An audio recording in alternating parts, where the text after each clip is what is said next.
Funkin' up the neighborhood. I felt full cause the funkin' was good. Funk you in the city, funk you up in the woods. Funkin' up the neighborhood. Funkin' up the neighborhood. I felt full cause the funkin' was good. Funk you in the city, funk you up in the woods. Funkin' up the neighborhood. Funkin' up the neighborhood. I felt full cause the funkin' was good. Funk you in the city, funk you up in the woods. Funkin' up the neighborhood. Funkin' up the neighborhood. I felt full cause the funkin' was good. Funk you in the city, funk you up in the woods. Funkin' up the neighborhood.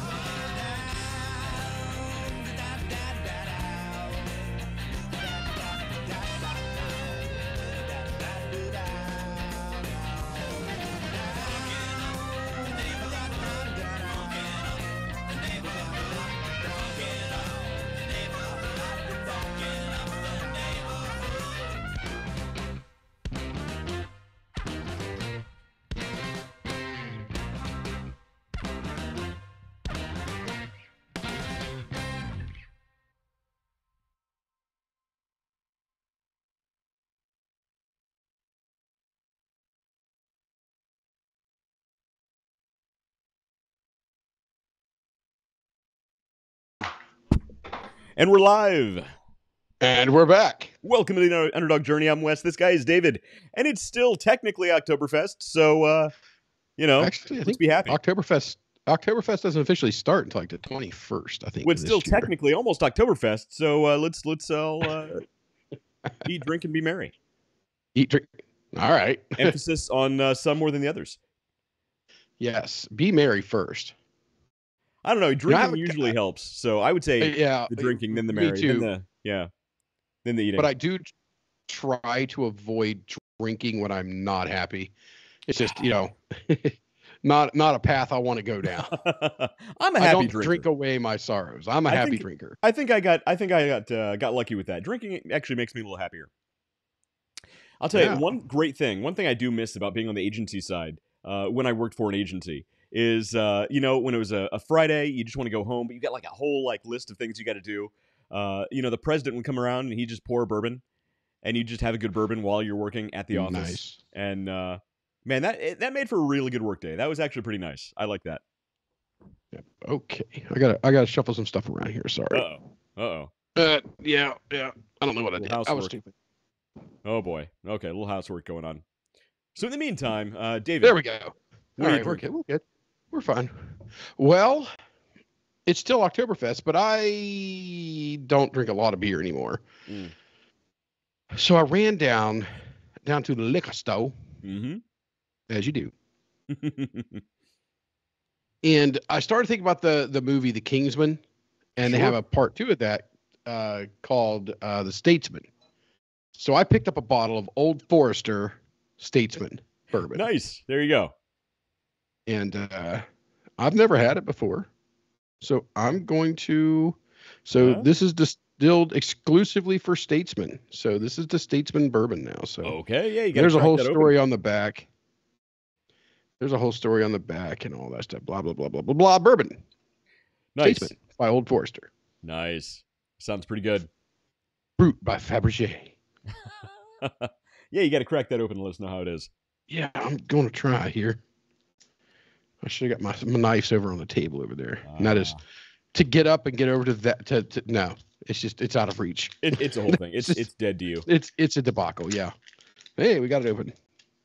All right. So that's not bad. While I'm pouring this out here, what do you got over there? While you're pouring that, so it is technically almost still Oktoberfest. So out of my Columbus Oktoberfest plastic stein, I am drinking Noctera's Foliage Finder Pumpkin Spiced Ale. I know you're not a big fan of the pumpkin ales, but this from Noctera is pretty tasty. This is good stuff. Yeah. I like it. That's a good sound. Hold on a second. I got to back up the mic and we're going to do this again. It just tastes like autumn. Like you drink this and you're like, does it? This is, it's 90 degrees outside, but man, this makes it feel like it's almost 70. Yeah, I've got the, we're getting warm up here. And so we've got the pool. I've got the heater on. I'm actually heated overnight. Right now. I'm going to heat it overnight because tomorrow at noon, these wackadoodles I work with, they scheduled a meeting for me repeating, and the people who did the scheduling, they scheduled there on the West Coast. They scheduled it for me on Fridays from 4 p.m. to 5 p.m. Yeah. The moment that came up, I was like, oh, I'm going to miss a lot of those meetings.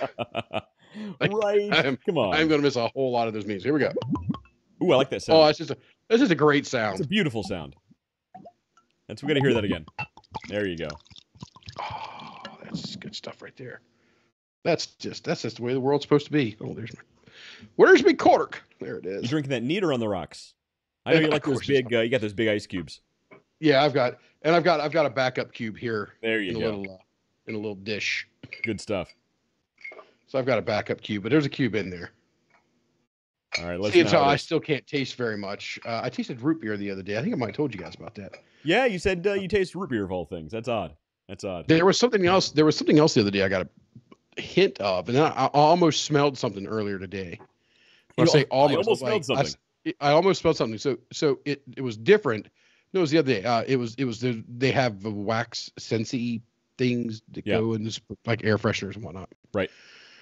And I came in and I'm like, what is that? Something's different. I can't identify it. I know that whatever is there, the air is different than the air is smelling different than normal. But it was something that was supposed to be heavy lemon. Everybody's like, oh, it just smells like a lemonade stand here.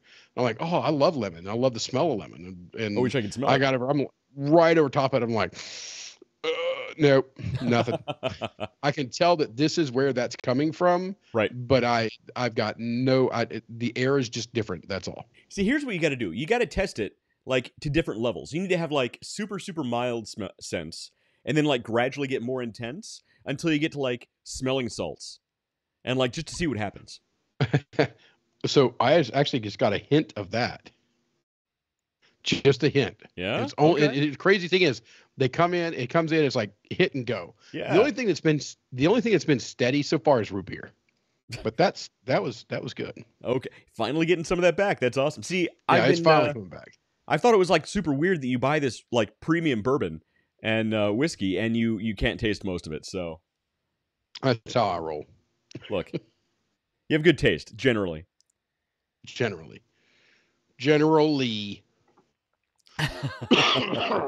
Oh. All right, David. So, how's the world in Columbus this week?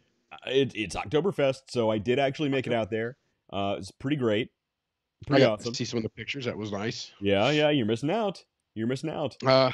Yeah. I thought about it. I've got to be over there in a couple of weeks. I got a meeting with a company over there. 2 companies actually, and a possible third. So Wow. Okay. Fun.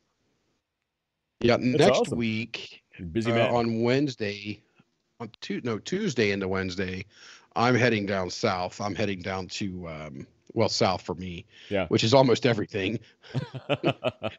Which is literally in almost New York, everything. Yeah, that's fair enough. Yeah. I'm heading down to New York City next week. New York City. There it is.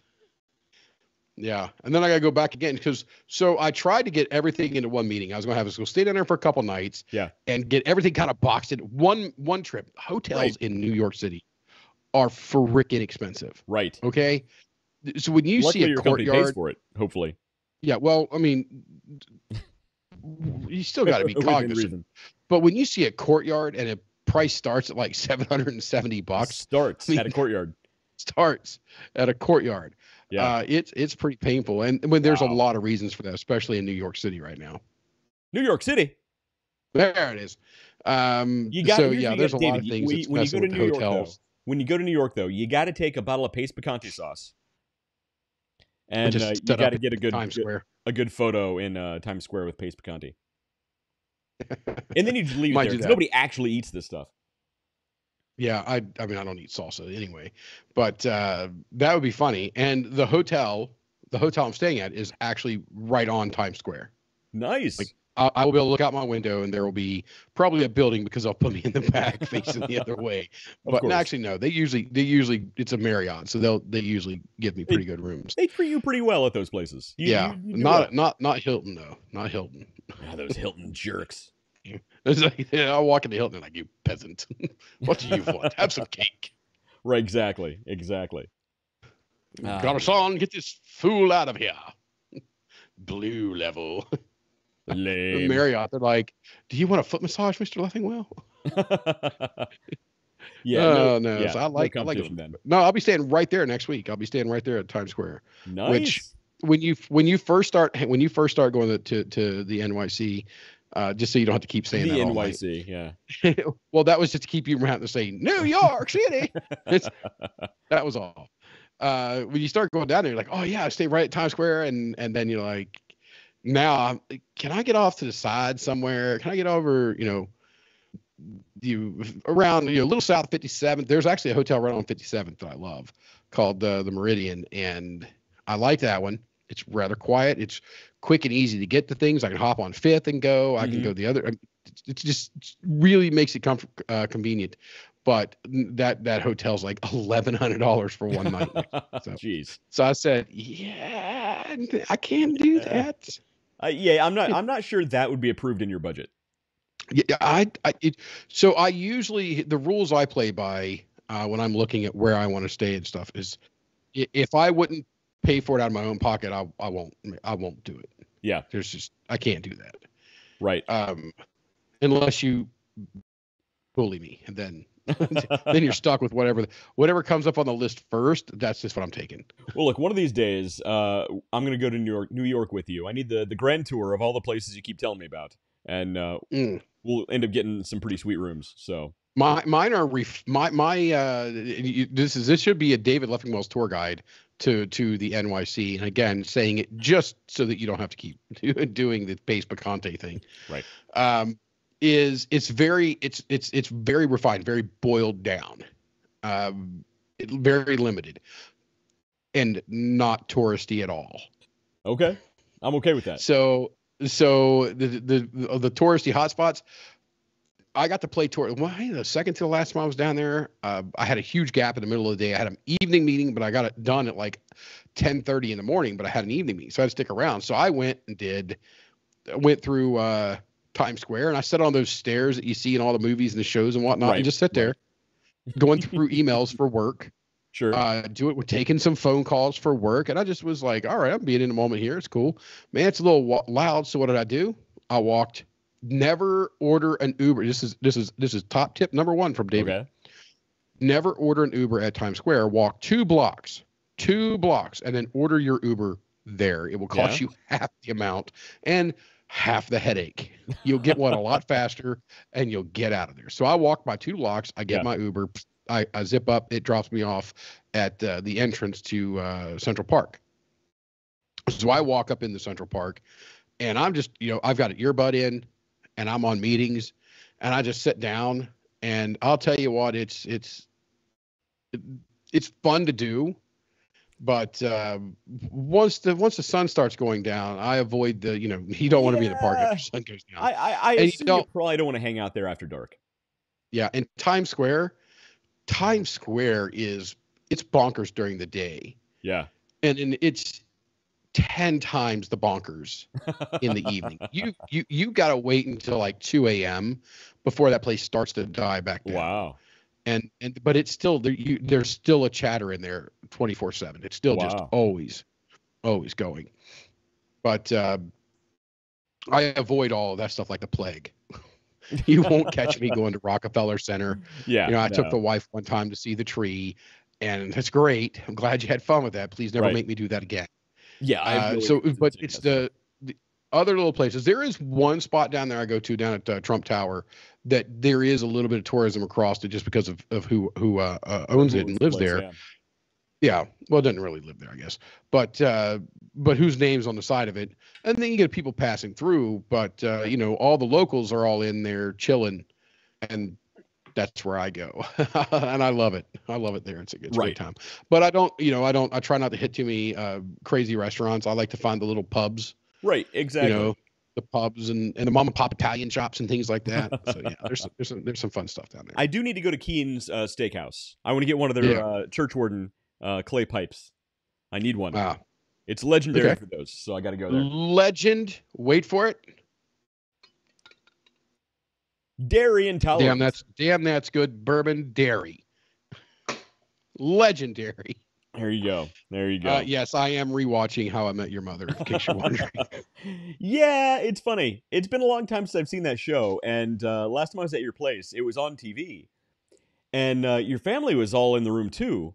And some of the jokes that were on that show, I'd forgotten about some of the jokes on that show, and like, should his kids be hearing this stuff? I don't know. This is kind of like they'll sit and watch. They don't care.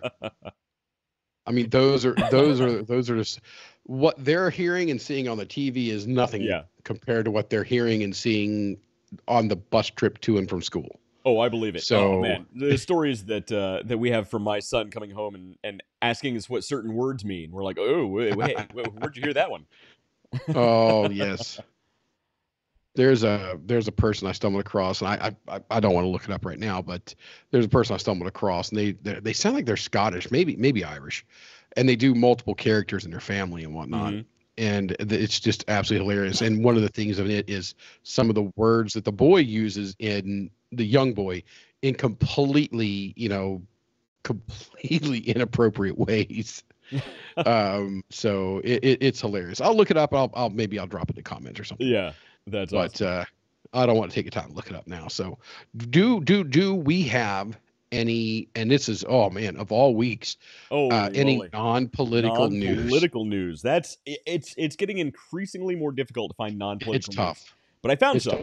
I found a little bit. I pulled up Yahoo today for the first time, and I'm that other person that checks Yahoo occasionally. You're the one.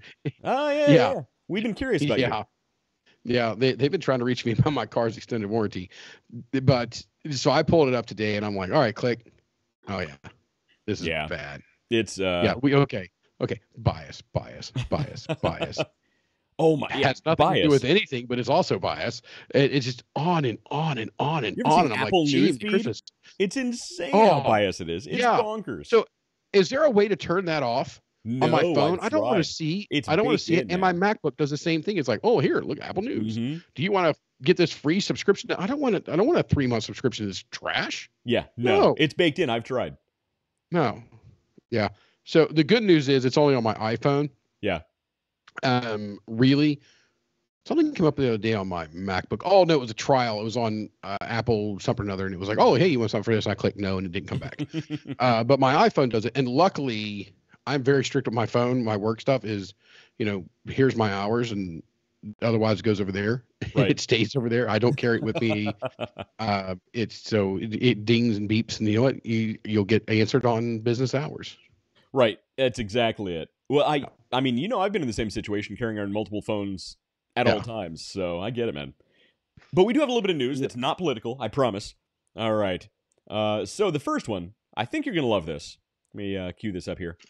There are ads all over these dumb things, so forget about those. Try to clear those off. They're going to be in the way. Alrighty. Get you some cheap ED medicine. Is that what they're advertising there for you? Something called Canada Goose. I don't know what that is. We're not going there. Oh, all right, Canada Goose. Those jackets are good. Those are like really top-end jackets. Oh, well, they know I have good taste then. All right. First thing, so in case you weren't worried about the robot apocalypse, David, or the AI apocalypse, now's the mushroom apocalypse. Engineers gave a mushroom a robot body and let it run wild. Well, I guess it's time to make friends with an Italian plumber.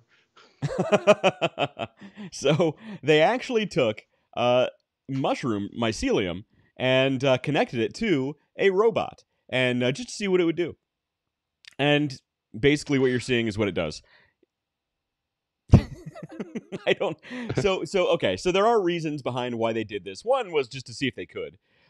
Secondarily, they're interested to see how different biomechanical engineering can take place with if they were to attach neurons or other living tissue to robotic prosthetics. That's basically what it boils down to. But it's interesting. They can make a mushroom walk now, so that's a thing. There's a little video in case you're interested in seeing it. They made another one they gave it wheels. So somebody paid lots and lots and lots of money for this study. I'm sorry. Exactly. What? Here it goes. This is a mushroom connected to a robot body. This is fascinating stuff. These scientists can be very proud of the work they've done. This is world-changing stuff. So like I said, if you're not worried about the AI apocalypse, David, now you can worry about this the is how apocalypse. they power the new Star Trek, whatever it is they're calling the new one. I guess it's a few seasons old now. The one where they used the Star Trek mushroom. Star Trek mushroom. Discovery. Yeah. Star Which Trek, I refuse to call that Star Trek. robotics. That is not Star Trek. That is fan fiction that mildly resembles some things that have to do with Star Trek. That is not Star Trek. Star Trek Discovery is just fan fiction, not in the same universe. I will fight you to the death on that. Plus, the mycelium network is stupid. We're supposed to, interstellar mushroom mycelium that can transport you instantaneously anywhere in the universe, and it took place before Kirk took the Enterprise, and we're not supposed to know that it exists anywhere else in the. Well, it's timeline. It's it's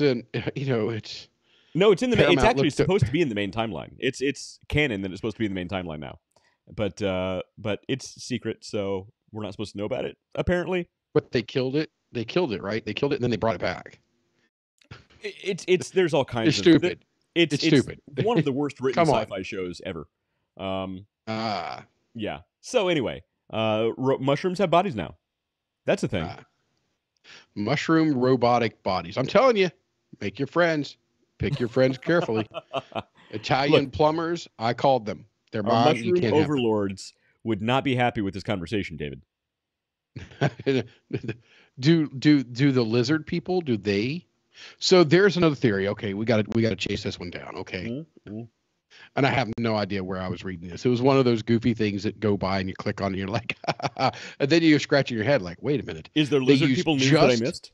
Just enough. I have no idea where it is, but there's just enough science to it to make it go, well, lizard people? I guess technically. So the idea of the pole flipping, okay, so it goes back to the poles flipping and creating a huge flood, which has been 11,000 years ago, so on and so forth. All kind of science to kind of push through it. We do know the poles are shifting right now. That's a real thing. Yeah, that's not disputed. It's a real thing. Yeah, and so the thought is, I guess the theory was, I really wish I'd have either paid more attention to it or bookmarked it. Okay, but I was just like, oh, that's kind of funny. And a couple words, I skim it. I'm like, all right. And then I just moved on. But I guess the moral of it was, they were talking about people building the big bunkers underground now. Okay, that's a real thing. We do know people are building those. Okay, so it ties in even better.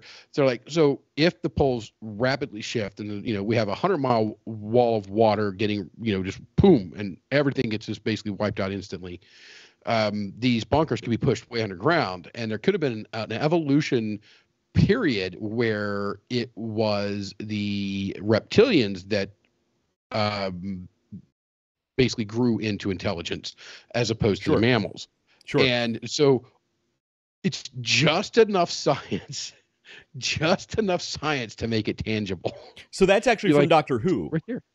Oh, is it? That's called the Silurian hypothesis, and it's actually a real scientific hypothesis, not even a theory, but hypothesis that was named after a Doctor Who episode from like the 60s, and because there was a race of dinosaurs that evolved into human-like beings called the Silurians, and they're one of the Doctor Who villains. I remember them from that, but I didn't know that was part of the. I didn't know the old backstory to it. I just knew that there was a lesbian, one of them, in some of the newer Doctor Who's. Yeah, John Calvin says that looks like an adult toy. People. It may be, John. Robot it may mushroom. Be. It's a robot mushroom. Robot mushroom. They gave a mushroom a robotic body, and it probably could be used for that function. Look, whatever you're into, I'm not judging, but I'm sure I'm sure there's a webpage dedicated to it somewhere. Yeah, I don't know what you're using that on or in, but what?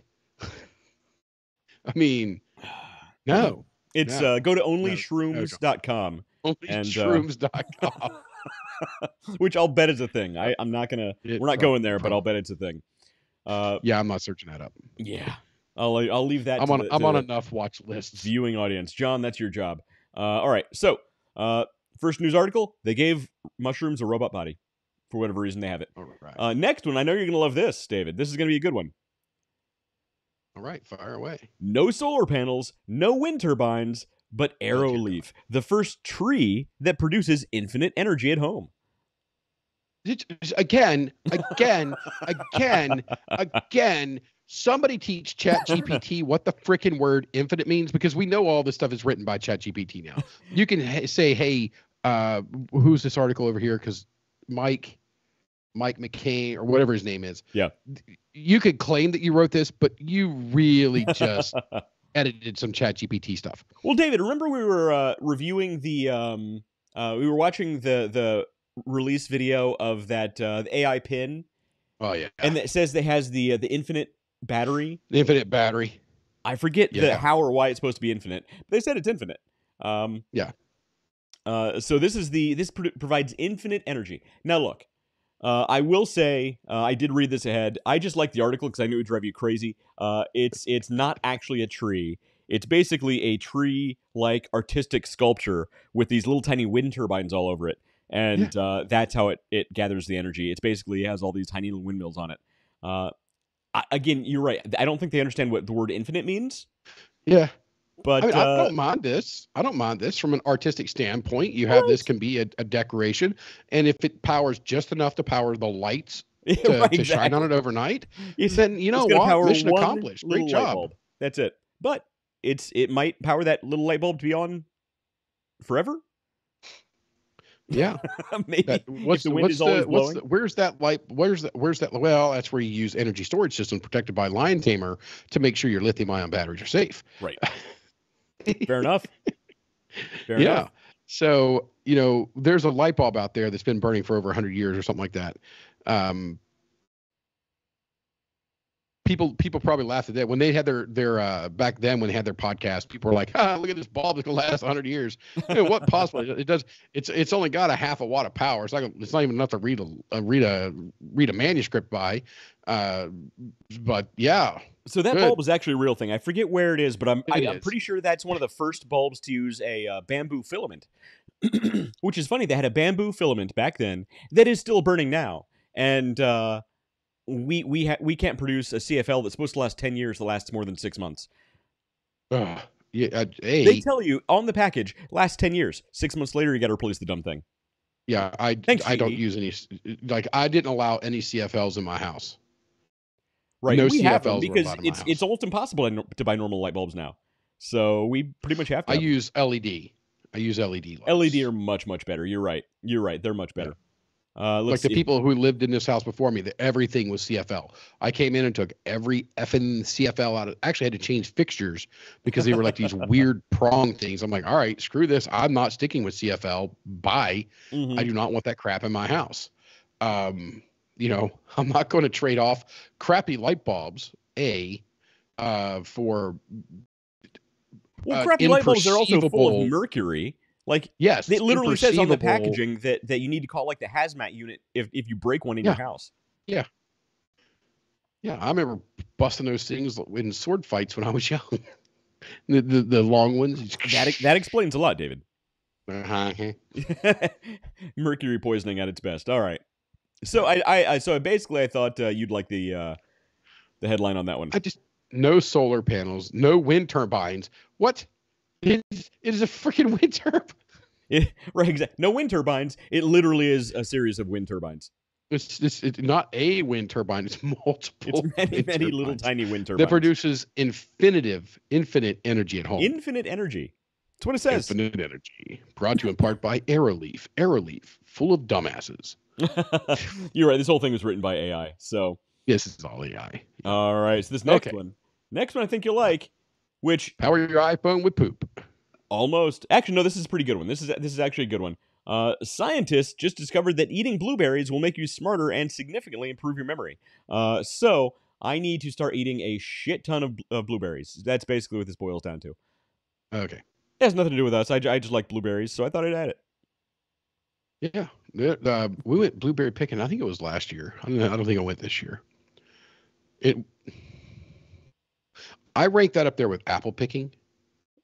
I would rather go apple picking because you can grab an apple. Like, I don't want to get down on my hands and knees and start picking berries. Well, no, these are tall. You don't have to get down on them. That sounded weird. But yeah, and eat their berries. Yeah, let's move on. All right, this next and we're one, moving on. I want your opinion on. I can see two sides to this next. Oh, my opinion is up for grabs. Let's go. No, this is a good one. So the FTC is urged to stop tech makers downgrading devices after you've bought them. Okay, so here's the context on this one.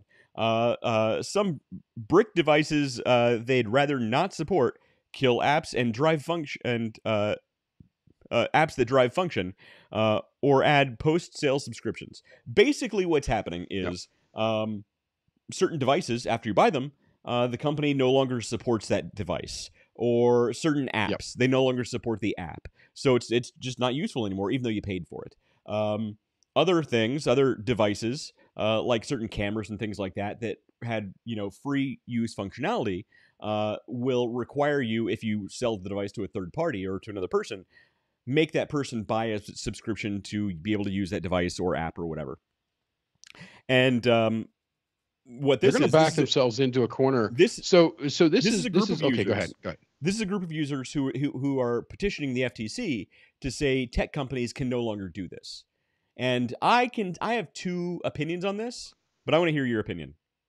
Okay, so there has to be a lifetime. I am fully for, if I buy a product and I sell it or give it away to somebody else, I'm selling that whole product and its performance just as I had it to someone else. They should not be allowed to go back and force somebody else to pay an additional fee to use it. But as far as support goes, you can only support things so long. I mean, there has to be a sunset period, be it 5 years on certain devices or 10 years on other devices. Apple is notorious for this. Mm-hmm. Windows is kind of Microsoft is picking up the pace on this. But here's the thing for all of these things. I was having a conversation with a guy who was talking about XYZ this, and everybody's doing this, and everything's this, and everything's this, and everything's this. I said, well, it sounds to me like you have a huge vacuum, a vacancy in the market to provide that. If everybody's doing this, that means there's a vacuum on that. So you know what? Let Apple, let Microsoft, let Samsung, let all these people do that, and get yourself a startup that doesn't do that, mm-hmm. and you own that part of the market. But those big companies are too big to pivot on a dime and to recover from that. Well, I call it the Six Sigma or the Lean Six Sigma. Six Sigma. Or the MBA effect. That organization. Yeah, we can do a whole show on that organization. Sorry, go ahead. So I get ads all the time like, hey, do you want to do Lean Six Sigma? I'm like, F off scammers. Right, yeah. And they're like, we're not a scammer. I'm like, you're a scammer, dude. Go away. You don't even know that you're a scammer. Go away. Six Sigma is a scam. Sorry, go ahead. It's just like, I'm a black belt. I got a meaning belt you black paid on your one side company and brown paid, on the other side. Meaning your company paid thousands of dollars for you to attend a seminar. That's great. That's fantastic. Yeah. That you could have just watched us for free and been entertained and drank at the same time. Right. I mean, come on. We're way better than that. So yeah, I was going to say. Good. We should create a training where it's instead of a black belt, it's black collar, green collar, black collar, like a dog's collar. There you go. And we do our training for that. So it really is so here's the test, guys. It's how many drinks can you go and still be able to function in life? Ooh, that would be good. And still be able to actually complete your job. Complete your task. Write this email with no typos. Write this email with no typos. Complete this pivot table chart. Summarize this PDF without using AI. Yeah. Yes. It sounds like there's an Olympics brewing here, bud. Office Olympics 2025 coming to you soon. Right. This would be sweet. We should see that. I bet I could get a handful of people from places I know, multiple different companies, and we could do an Office Olympics where we just continuously try to do those things. So the whole thing starts with a seminar, with an actual business seminar, and every time they use an officeism, you need to take a drink. And then immediately after, then come the different things you need to accomplish while you're drunk because you drank so much during the seminar. Oh yes. So I play that game now, and when I'm at work, I use water. So I'll go into these meetings, and they love to set us up in horseshoes. We're in a big horseshoe. And then they have a head table that has a projector on it that's always like 3 lumens, so you can barely see the thing. It's at an angle. It's not zoomed in or keystoned properly. This side's like blurry. This side's like perfectly sharp. Yeah, I get it. Yeah, it's just terrible. And they're all sitting there, and so I'll walk in and you go back to the table as you do, and you pick up. I pick up like 4 or 5 bottles of water, and I go set them down, and people look at me like, "Man, you're thirsty? Well, you have a rough night last night?" I'm like, "No." And you can see it around the room. Other people they won't pick up 3 or 4 or 5, but they'll pick up 2 or 3. And somebody will be like, "Well, we're trying to take these vertical market, and we'll take a drink. And we're gonna circle back that we'll take a drink." and what we're gonna do is we're gonna test the limits of our bandwidth, and we take a drink. Mm-hmm. And you can just watch it all simultaneous, like simultaneous drinking around the room. With That's I don't funny. Know. At one point there was probably about 5 to 10 of us that were playing the game at one time. And after one specific meeting, because we had some people in there that love to talk, if they say C-suite, oh gee, but you're in for it. If they're like, "Well, we've been dealing with the C-suite," and you're about to get drunk. Luckily, C-suite. We're with water. But what we do know is we're going to have multiple bathroom breaks at the next section. Right, exactly. Because we're just because if somebody gets up there and say, "We're going to talk to you about our engagement with the C-suite," you're about to take a lot of drinks. Because Hilarious. Those are the people that love to say the word synergy. Oh, anybody who deals directly with any C-suite, they love the officeisms and the keywords. So they do. And the thing is, synergy is just it was such a buzzword late 90s, early 2000s. You couldn't there were companies named Synergy. Oh, it was Synergy was the out thing. Of freaking control. Yeah. So that is what we call, that's the coup de grace. That's the end all be all. So if somebody says that, you finish. Yes, and you finish the drink you have. So if you just open a bottle of water, boom, you're down in the whole bottle of water. And you just see us all there. All of a sudden, everybody's chugging these bottles of water. Everybody's chugging. You got 5-10 people in this room of 30 to 40 people. And, and when I did it, before I joined this company, I did it at a conference that had like 1,300 people in it. And our table in the back, nearest to the bar. Of course. We're just sitting there. And they'd be like, "And we're trying to create synergy," and boom, we're hammering it down. And it's a great time. So I recommend everybody, because these meetings, I really wish I could teach these people the Elon Musk way, where if you're not providing value to the meeting, or if you're not getting value from the meeting, it is expected to leave. Oh, yeah, 100%. See, I'm a big fan of, you take your half-hour meetings, you pare them down to 15 minutes. If you can't say what you need to say in 15 minutes, you're saying too much. You take your hour-long meetings, you pare those down to 20, at the most 30 minutes. If you can't get an hour worth of content in that much time, you're saying too much, you're saying the wrong stuff to the wrong people. That's what it comes down to.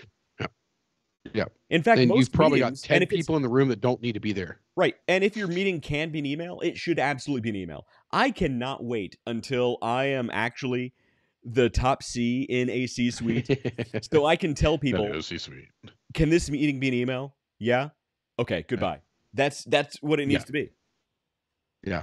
So I was in Florida. I was visiting a relative, and he had a meeting on his laptop and a meeting on his phone. And I just point blank said to him, I was like, "If you're in 2 meetings at one time, you don't need to be in either of those meetings." Oh, I've myself have been in 3 meetings at the same time. That. Oh yeah, so have I. And I looked, I stopped and went, leave, click, leave, click, leave. Right. Like, I don't. If I'm in 3 of these things at one time, I don't need to be in any of them. Well, I need to be doing something else. I told you about the time somebody will follow up with me. I told you about the time I was with this pretty big Fortune 500 company. They're running on some rough times right now, but I was with this company. And so at our headquarters, it was impossible to find a meeting room. I mean, they had conference rooms all over this gigantic building, and it was impossible to find a meeting room. So eventually, they had to have a company-wide meeting where we all got together, the entire company. The meeting was about the fact that we had too many meetings. So the meeting was about having too many meetings, and what we had to do is we all had to go out back to our teams, break into team meetings, meet about having and talk about how to have fewer meetings. So we have a meeting about meetings, and then we had to go back from our group meetings. The team leaders had to go back to another meeting to discuss all the ways that our team discussed and met and talked about how to have fewer meetings. And then we had to meet back with our team to say what the larger group discussed about how to have how the consensus on how we should have fewer meetings. So we had a meeting about a meeting about a meeting about a meeting about meetings. It was insane. I mean, you can't write better comedy than that. It's nuts, man. Yeah. Corporate life is crazy. just, it's not the real world. Yeah, because you were still over there when I lived in Columbus. And I used to be like, hey, you want to go grab lunch? I got meetings from this to this. I'm double booked at this time and that time. I'm like, all right, don't worry about it. I was always double and triple booked at all times. Yeah, no, I don't. Yeah. Not anymore. Yeah. If I'm single booked, I'm upset about it. Right, exactly. Man. I don't mind meeting with my clients, my customers, and engineers and architects and HG. I don't mind any of that stuff. But when I got to start having meetings with internal people, man, I'm just, it depends on what level they are. Right. Because I actually, it's that, it's the expectations. It really boils down to the expectations. Because if you don't have, I expect certain people at a certain level to be of a specific caliber. Mm-hmm. And when they're not, it's painful. It can be very painful. Like, how can you be so stupid who you are? Luckily, they don't watch this, so it's all cool. It's safe. Exactly. So anyway, the FTC is being urged to stop downgrading. So here's the thing. I think the group... Wow, man, that was a hell of a tangent. That was one hell of a tangent. I think the group who is asking the FTC to regulate this stuff, it's not going to go anywhere because they're asking for different things in different areas. And here's the scary thing. No. The group asking for this doesn't really understand what they're asking for. And the FTC executives, I promise for a fact, don't understand what they're being asked in the first place. So it's not going to go anywhere because nobody understands what the hell they're talking about. Here's the problem. There are certain things that tech companies should not be allowed to do, which they currently do. Every time there's a new version of a phone that comes out, they do actually send out updates that downgrade the existing devices, specifically to get you to buy the new ones. We all know it's a fact. They say they're not doing it. We know for a fact they're doing it. People have broken into the code. Well, no. So Apple has actually confessed to doing that. Right. So that with impunity should be regulated, and that's included in this request. The other thing is, like you said, David, companies should not be required to support old technology, old devices, old pieces of software, old apps. There is a lifespan on apps and certain pieces of hardware that after a period of time, they're deprecated. Because here's the thing. Even simple pieces of software... That's a word of the day right there, deprecated. Even simple pieces of software, apps, things like that, require maintenance. If there's no team to maintain it, guess what? They can't maintain it. That's just the simple math, how that math works out. So the group asking for this doesn't really understand what they're asking about. The group receiving this request, I promise, doesn't understand what they're being asked. And it's not going to go anywhere.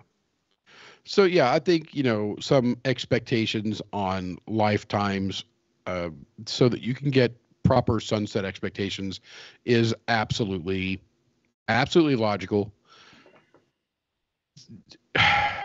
Well, like here's subscriptions. I went off on it last week. I'm done. Right. I'm done with subscriptions. Well, if you try to sell me something that has a subscription, I'm out. Not only will I not buy the subscription, I'm not going to buy your product. I'm going to go find somebody who would just sell me what I want.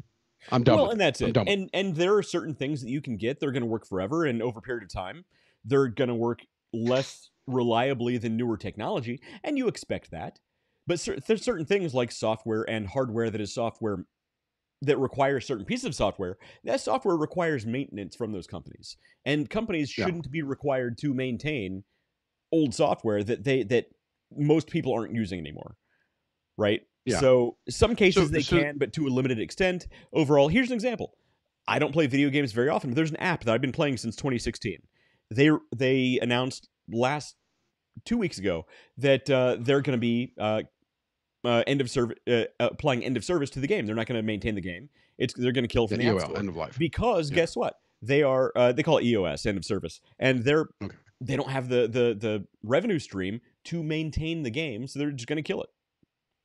Yeah. There are some people who have spent thousands and thousands of dollars on in-app purchases. Not me. I don't buy this stuff, but not anymore. And Should those people be given a refund, or should they have infinite support of that game? No, it's just not feasible.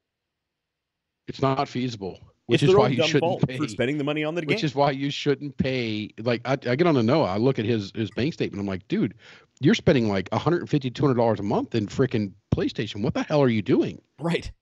Like, well, I got this pass. I'm like, stop that shit. Stop doing that. The V-Bucks, is it V-Bucks for Battlecraft, Battle Cruise? I don't know. The one that everybody went Fortnite. Yeah, that's what it was. Where you get V-Bucks and things like that. My daughter played it. My son played it. Yeah. And they're like, oh, I want to get this against this. I'm like, can I get some skins? No. You know what's funny? So no. So I actually say the exact same. Your argument right there, because it's a game, right? It's not real. It's a game. It has nothing to do with reality, right? Yeah. What you're saying right there is exactly the same thing that I say about sports. Football, baseball, basketball. People dedicate their entire lives, their entire pastimes, thousands and thousands and thousands of dollars to following a football team. And in my mind, I'm saying the same thing you're saying. It's a game. It makes no difference in reality if this team does anything at all. It could disappear off the face of the earth, and it's actually not going to affect reality at all. And literal sports people that I'm related to have said, you don't understand, you're not a sports guy. You just don't get it. And I'm like, because it's a game. It's something you can cheer for. It's something you can cheer for. I'm not going to understand that. And I do cheer for the Swings. But I have a jersey. Right. My newest jersey is probably 5 years old. Right. But I don't put, that's not where I want to put my money. Tell me the difference between a football team. Oh, no, there's absolutely zero. And Noah's video game. Entertainment dollars are entertainment dollars. It doesn't matter where they go. It's entertainment dollars. Right. It could be strippers. It could be gambling. It could be better strippers. It could be strippers who gamble. Sports teams. Yeah. It could be who? You said strippers, gambling, strippers. I said it could be strippers who gamble. Yeah. It could be gambling strippers. Yeah. Could be gambling on strippers.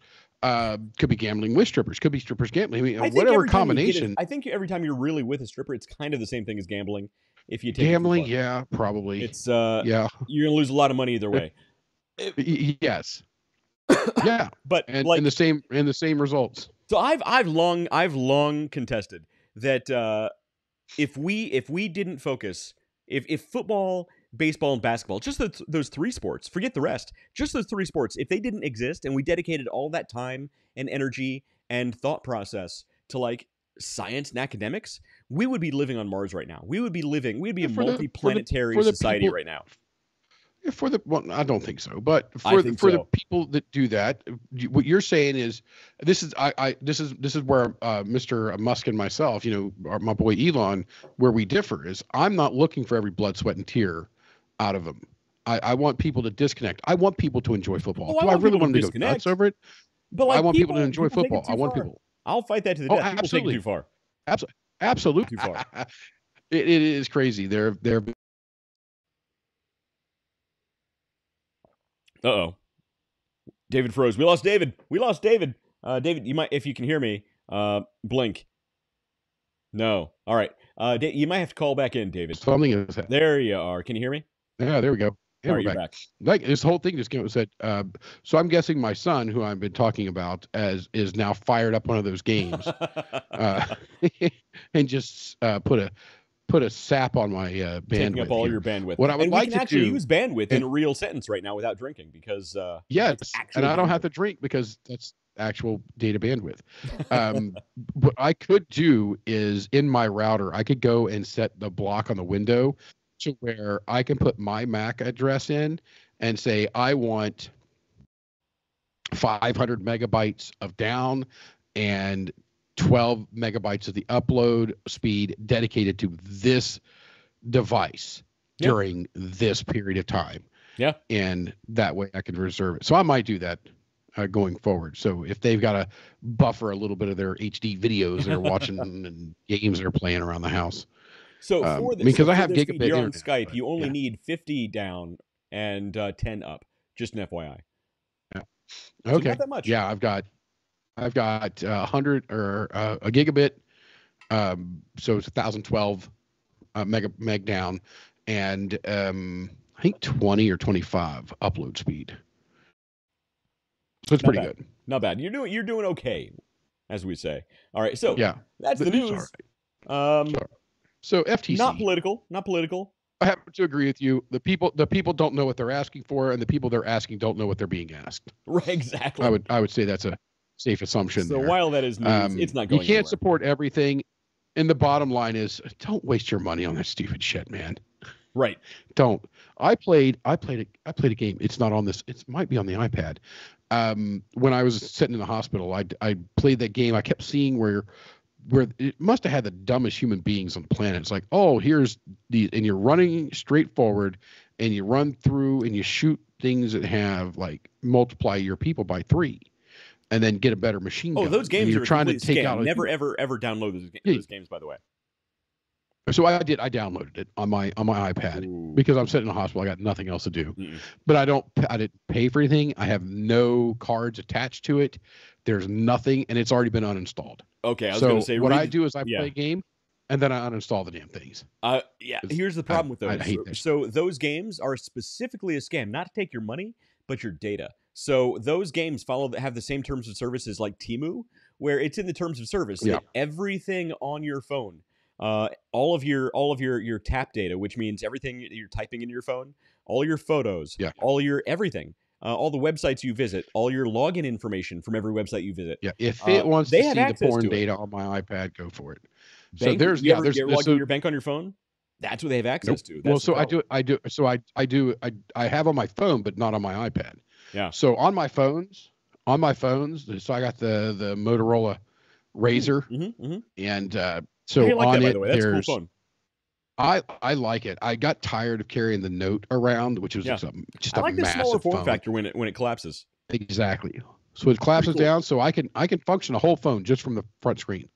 I can do everything I need to do just from the front screen.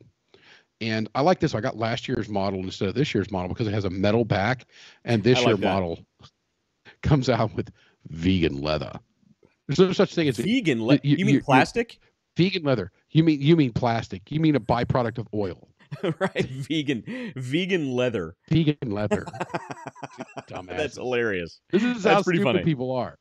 This is how vegan leather. They're in their vegan leather thing outside protesting the oil companies. That reminds me of. Have you seen there was a TikTok video that I don't have TikTok, but it spread like everywhere. I don't have TikTok. But it spread on it spread onto Instagram and Twitter and all those.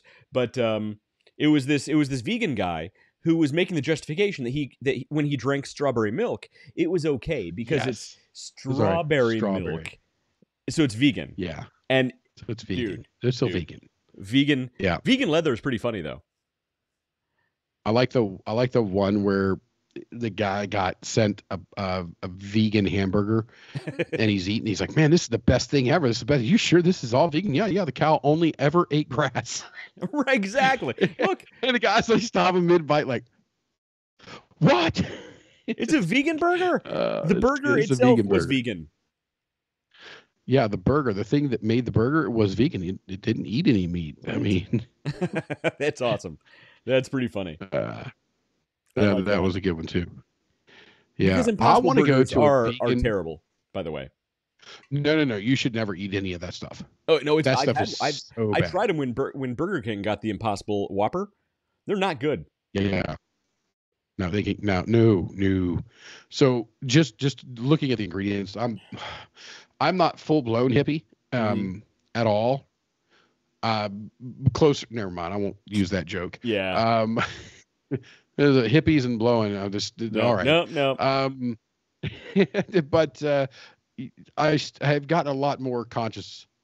About good idea. Some of the stuff that we call food is food should be in quotes in a lot of cases. Poison. Yeah. Oh yeah. It's poisonous. Nuts. I mean, so you'll have one company, let's say a company that has nothing to do with making food. They make chemicals, but then they buy a food manufacturing, and you guys think this is made up, but there's documented history of this, right? Where you're allowed to have so much of XYZ in the food product, and it still passed FDA qualifications. they sell this, which would be toxic waste, over to company B that's inside of their own company. They can use it as it's basically a filler. Right. And it's underneath the amounts that they're allowed to have. And so what would have been treated as toxic waste is now packaged up. Right. And in some cases, they love to use that. The new thing is a hint of green, dulled or muted colors and earthy tones like browns and greens and grays to make it more natural. And they can say things like natural flavoring, and that's a really broad thing. So the truth in advertising is right. Yeah. So I actually for a long time loved the idea of lab grown meat. Loved the idea because look, protein's protein. If it tastes the same, it tastes the same. That's great. Until I learned how they make lab grown meat. Do you know how they make lab grown meat, David? So not off the top of my head, but I have heard the stories and have heard the things. So they use... Oh, shove it. She's making fun of your accent there. Nicole Leffingwell says collards or colors? Dave, is it collars or colors? I don't know what she's talking about. I don't know what she's talking about. So lab-grown meat is actually cultured from glial cells. Glial cells are a type of precancerous cell, and the reason they do this is because cancer cells, as you know, replicate infinitely. So what they do is they get these precancerous cells, they culture them down to make a type of what's that? Protein? What's that? Protein enzyme? No, what's that type of cell that doesn't have a function yet? I forget. It's slipping my mind off the top of my head. Oh, like a stem cell. Stem cell. They make a type of stem cell from these glial cells that will replicate nearly infinitely. So basically, your lab-grown meat is cancer. You're eating cancer. And the funny thing is when every time you Google or do an online search for is lab-grown meat made from cancer cells, it'll say no, of course it's not. But if you actually look at the cells, they're using their precancerous glial cells to grow lab-grown meat from cancer. I don't trust Google. Google is one of the most biased things on the face of the planet. It is programmed to be that way. It is not AI. It is programmed to be that way.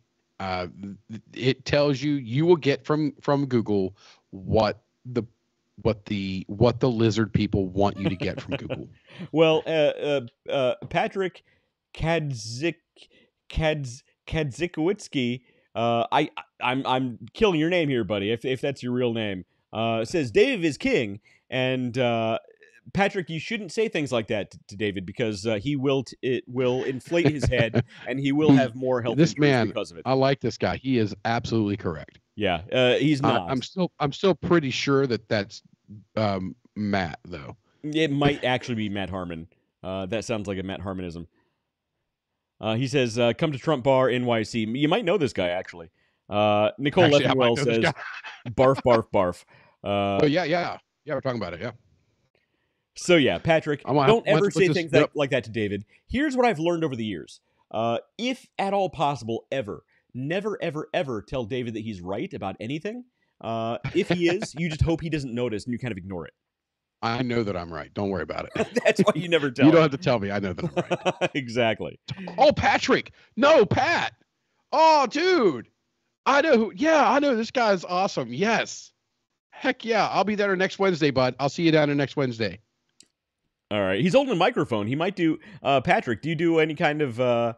He says, Dave is king again. Don't say it. Patrick, come on. Don't say stuff like that. So, no, he's right. Does he do online right. interviews and stuff? Awesome. We got to talk to this guy if he does. So, no. Patrick, last time I was down there was on his birthday, actually. Last time I was down there, I think it was on his birthday. For JP Morgan. Patrick, let me make sure that is who I'm thinking it is. Patrick, last time I was down there with you, was it your birthday? And then just put it in the comments here. We'll go from there. Also, don't tell us online where you work. Because I'll put it on the screen and get you in trouble. I apologize. Yeah, don't get yourself in trouble, bud. Yeah, don't want to get in trouble. So we've been through some news, and for the love of God, we didn't make it political. I don't know how we did it. Apolitical, go figure. Yeah, and you know what? We're actually kind of ninjas in that sense, because we've made it this far and not been anything in the politics. He says, Adam on Instagram, @Patkilla_NYC. Yeah, I'll get him here in a little bit on the gram. On the Instas. On the Instas. Or whatever they call it. Whatever the cool kids call it these days. Pat, are you on the TikToks? Because I don't have TikTok. I apologize. All right, I'm not cool enough. Yeah. Everybody's on the TikToks. I'm not on the TikToks. I refuse to put that on my phone. It is actually one of those apps that they say specifically don't put it on your phone because it will take all your data. He says yes, he is on the TikToks apparently. No, he's on TikToks. No, he's saying yes to that's my boy down there. I was on there last time I was there with his birthday. All right, I got my phone. I'm gonna go on Instagram here. He's gonna add you. What was it? Instagram Patkilla. Here it is. Patkilla_NYC. Let's go ahead and add this. Patkilla_NYC. Follow. I have not seen his Instagram page, so everybody watching and listening, if there's anything inappropriate on there, I can't take credit for that. I apologize. Yeah. He says he won $100 on TikTok. Oh, nice. I'm okay with that. Look, I'll take $100 from the Chinese government. Why not? Yeah. It's our money anyway. Exactly. Right. It'll basically just come from the Obama. There we go. I got you on Biden there. administration. So yeah. Oh, dude, come on, man. I almost said Obama. I meant it's the same thing. All right, let's move on. Oh, jeez. Oh, we just gave ourselves a good pat on the back, like, hey, we studied politics, and then you were like, and stumble. And we're moving on. All right. And so we're gonna go down swinging. Okay. Hey, you know what? King of TikTok. He says you're the king of TikTok. I'm liking the Statesman. Yeah, you can't really taste it, but you like it. I can feel it. It's ain't nothing wrong with that. Oh, that's a good pop. There we go. It's a good sound when it glugs out of that bottle. It is. It really is. So I've got to watch out. I've got like 50 bottles of bourbon over here. He can come back up. It's a good problem to have. And we need to drink like heavily for several days. Get thin out some of these things. All right, I think he's taking off his OK piece. Patrick, it's good talking. Have a good one, bud. Oh crap! I'm just hoping that doesn't lock up my screen. No hand gestures on your side. I'll flap like a bird. There's no thing that'll lock me. Yeah, do the Macarena. That's how you do the. I'll be down there Wednesday. See you on Wednesday, bud. Yep. One day I'll go to NYC with you. It's gonna happen. Dude, it's a blast down there. I love it. You meet guys like Patrick. Yeah, dude. I was down there. Again, it was his birthday. We actually ran into issues that night. We had a person coming in. Of course, where we were Trump Tower. So you're going to have some people come in with little chips on their shoulder from time to time. Yeah. And we had a guy that night that came in with a bit of a chip on his shoulder, and we tolerated him as best we could, and then we asked the ridiculously large security guys to walk this guy out of the building. But we have a lot of fun down there. It's a great time. That's great awesome. Time. Absolutely jealous. Whole bunch of great people. So, all right, we have a topic you sent to me early. Actually, everybody, it's all my fault. Wes sent me the agenda like really early today. Like really, really early today. Really, almost 5 o'clock. Yeah, it was. I had enough time to open it, read it, digest it.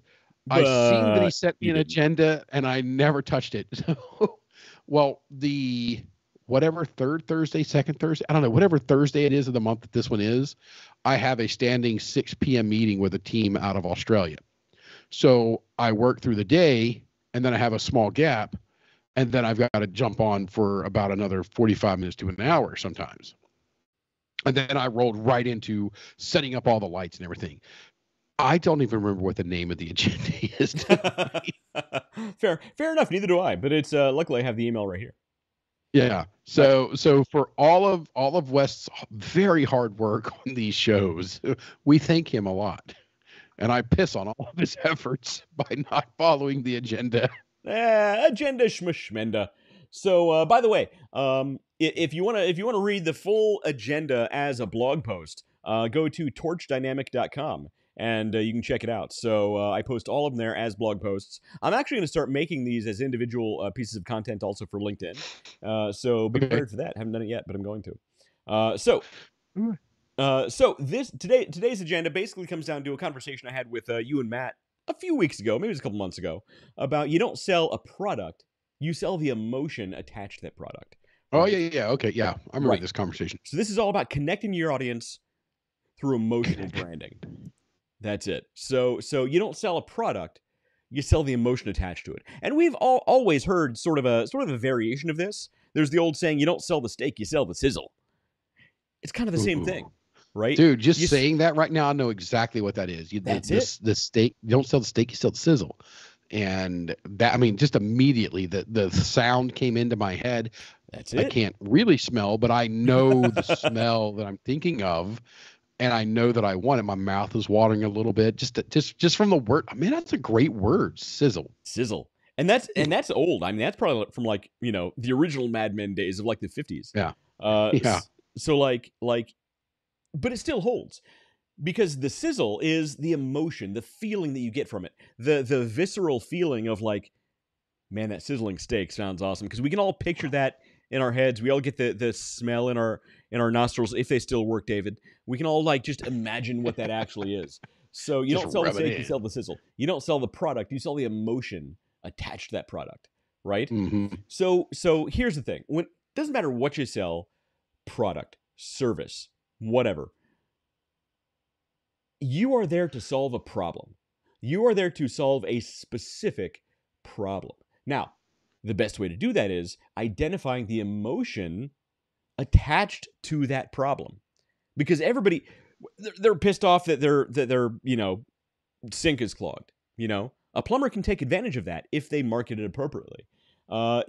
Somebody's pissed off that their lithium-ion battery just caught fire in their house, and their house is has this whole huge burn mark, and they got to have all those repairs done, and it could have burned down their whole house, and they're just you can reach out to me scared, and there could be an opening there to say, look, dude, protect your family, protect your house, protect your investment of these things that you put all this work into with this one product or this service or this thing. There are so many opportunities. Doesn't matter what the problem is that needs to be solved. There is an emotion attached to it. And what you do is you don't sell the product. Look at Nike. They're not selling shoes. They're selling athleticism, right? So they don't sell anything to me. I refuse to buy anything Nike. Well, they've gone a little political, and that goes into left field a little bit, right? I don't know baseball, but I think left field is a thing. It goes into left field in that we've always said, unless your business is politics, keep your business out of politics. Yeah, and that was Nike's problem there. It doesn't really apply to this, but generally speaking, they're not selling shoes. They're selling athleticism. No. They're selling victory in an event, right? Prime energy drinks, Prime hydration. They're selling empowerment. Right. Prime hydration. They're not selling hydration. They're selling cred. They're selling cred. They're selling being in with the cool kids. I got cred, bitches. I got cred. Dude, South Park did that brilliantly. That was amazing. Such a good show. We really need to try and get Trey and Matt from South Park on this show. I honestly think they might be two of the smartest people in all of Hollywood. I know that's a low bar, but they might be two of the most genius people in that entire industry. I will interview them and have them on the show only if they write another Man Bear Pig episode where they capture Man Bear Pig. That's like season and then one, man. Rip his mask off, and it's just Al Gore again. I mean, if they do that, then I'm in. But until then, they're sellouts to me. That's sellouts. Sellouts. Tell me one thing they've done or said that's selling out. Give me one example. The Man Bear Pig. That was selling out? That was selling out. No, you don't understand. That was an analogy of Al Gore making fun or hyping up global warming. Global warming. Yeah, yes. And then they came back out later and said, "Oh my Lord, Man Bear Pig is real," and they tried to make it right. Well, they made it. They said that he's real, but then do you remember the episode where they opened up the portal to like the land of make believe, and Man Bear Pig was there? You remember that one? That's good. Yeah. No, I haven't seen that one, but that would help. That helps. All right, so we'll allow at least one of them on. Yeah. So we get one. But no Jewish jokes. Yeah, that's a touchy issue. Let's That's avoid... hilarious because I don't remember which one it is. I mean, they're Jewish and Are they you get both the people Jewish? like they're so. I don't think both of them are, but I think one of them is. I know one of them is, but I don't think both of them. Now, honestly, let me ask you. I'm genuinely. This is not even like hyperbole. I'm genuinely confused by the idea that somebody is Jewish or not influencing how I should feel about that person. Yeah, I genuinely don't understand. It doesn't I don't know. There's very few things. Like I go on Instagram a lot more than I should. I don't go on TikTok. I don't go on Twitter, but I go on Instagram a lot. And so I go on these. I like the conspiracy theory stuff. So I like to troll the flat earthers. And I hear Turtle Earth Society forever, bro. I hear so many anti-Semitic things coming from these people. How the Jews control this and the Jews control that, and they fake this, and I'm like, wait, what? How does this make any? And I know a lot of conspiracy theories don't make sense. They're not supposed to make sense. That's why they're so fun to troll. But like the Jewish thing doesn't process in my brain. Make any like, sense at all. How is that supposed to make sense to me? Yeah. I still go person by person. Like, we know people that are involved in probably one of the most morally high ground groups on the planet, right? That I wouldn't trust them alone in my office with my bourbon, right? And I give away a lot of bourbon. Fair enough. When I have people over here, I would expect them to pour themselves a glass. I would trust them. A lot of them I would trust babysitting my kids while holding my wallet. But you're right, I wouldn't trust them around my bourbon. Yeah. Absolutely. But yeah, it's crazy. So, but to try to lump people in any kind of groups, I mean, every group has some assholes in it. I mean, look, any group I'm part of, it makes no sense to me. Yeah. Because here's the funny thing, like, okay. Here's a funny thing. This is a weird. Yeah, we took a turn. So white supremacists. Let's just go there. I know we're getting flagged on a lot of lists right now. Jesus Christ. Man, FBI is watching. Let's lose these guys. Well, no, here's the thing. So white supremacist groups hate the Jews. They don't like the Jews. They don't like the death to the juice. They don't like orange juice or lemon juice, any of that stuff. It doesn't make sense. But so it's weird. When you think about like different cultures around the world, and like what's generally perceived as being quote unquote white, or what's quote unquote perceived to be like inner city, urban, or potentially black, right? Can you think of anything more white, quote unquote white, than like a Jewish dude? Like they're very, very white. Like they're not like urban. They're not like, but like, I don't understand. Like, I don't get like, it doesn't process in my mind how this group, out of all the groups in the entire world, is one of the most hated groups. And like, they're also one of the most innocuous, like just leave us alone, we'll leave you alone groups in the entire world. It doesn't make sense to me. I don't get it. It's a weird rant. I apologize that we went off on this weird rant. It just doesn't make sense in my head. But I mean, I deal with people all around the freaking globe of everything, and at no point in any of it have I been like, oh, this a whole group of people. I have dealt with people when I've hung up the phone or got off a meeting, I'm like, man, that guy's a dickhead. Right. The first thought that went in your head was like his race. That guy's a dickhead. That's it. That's how it goes. I don't get it. And I think it's the old people. I blame old people right now. Maybe. I blame old people. There's a lot of young racists out there, though. But I think so. I'm blaming old people. That's where I'm going to blame old people on this. Yeah. That they are for some reason thinking that we're still living in like the 50s, maybe in the 60s, maybe. And like, motherfucker, you weren't living alive in the 50s and 60s. Calm down. Well, so here's a cool story. You were alive in the 70s and the 60s. Calm down. Here's a cool story my wife told me just yesterday. So I was out doing stuff yesterday, and my current wife took my daughter over to her parents' house, and they have some new neighbors over there, and they're an Indian family, and they have a little girl about my daughter's age, maybe a couple of years younger. And so my daughter wanted to go over and play with this girl, so they went over and they knocked on the door. The other little Indian girl, answered the door, and she had another neighbor girl who was a little blonde girl over there with her. And my daughter looked at the little Indian girl and said, "Oh, I didn't know you had a sister." Seeing this Indian girl with this other blonde girl. Like, it didn't even process in her mind that they might not be related, even though this girl's Indian, this girl's blonde. And like, Yeah. That was so innocent, and I hope that stays. That hope that stays with her. And as long as old people keep their freaking nose out of it, it will. Right. It doesn't process in my mind why this should make a difference. I don't get it. Agreed. I blame old people. I blame old people and old people that want to just live in something bad happened one time a long time ago, and we're gonna just dwell on that. Right. We're gonna pick and let that fester, and we're gonna try to infect as many people with this as possible. Right. Let's not wake up. Old people, fuck off. Let's not wake up tomorrow like it's a brand new day. Let's dwell. Let's just dwell and focus on. We're not gonna move on like the rest of the freaking world has. Yeah. I get it. It's weird, man. Or 60 years ago, 50 years ago, 20 years. Fuck off. Yeah, it is. Again, I blame the old people. I blame the old people. Let's do that. I'm taking Social Security away from Let's blame somebody else. Blaming old people. I get that. Hey, I don't. I know. I'm joking. Sorry. I would just, the only nukes I would use is for population control. That's it.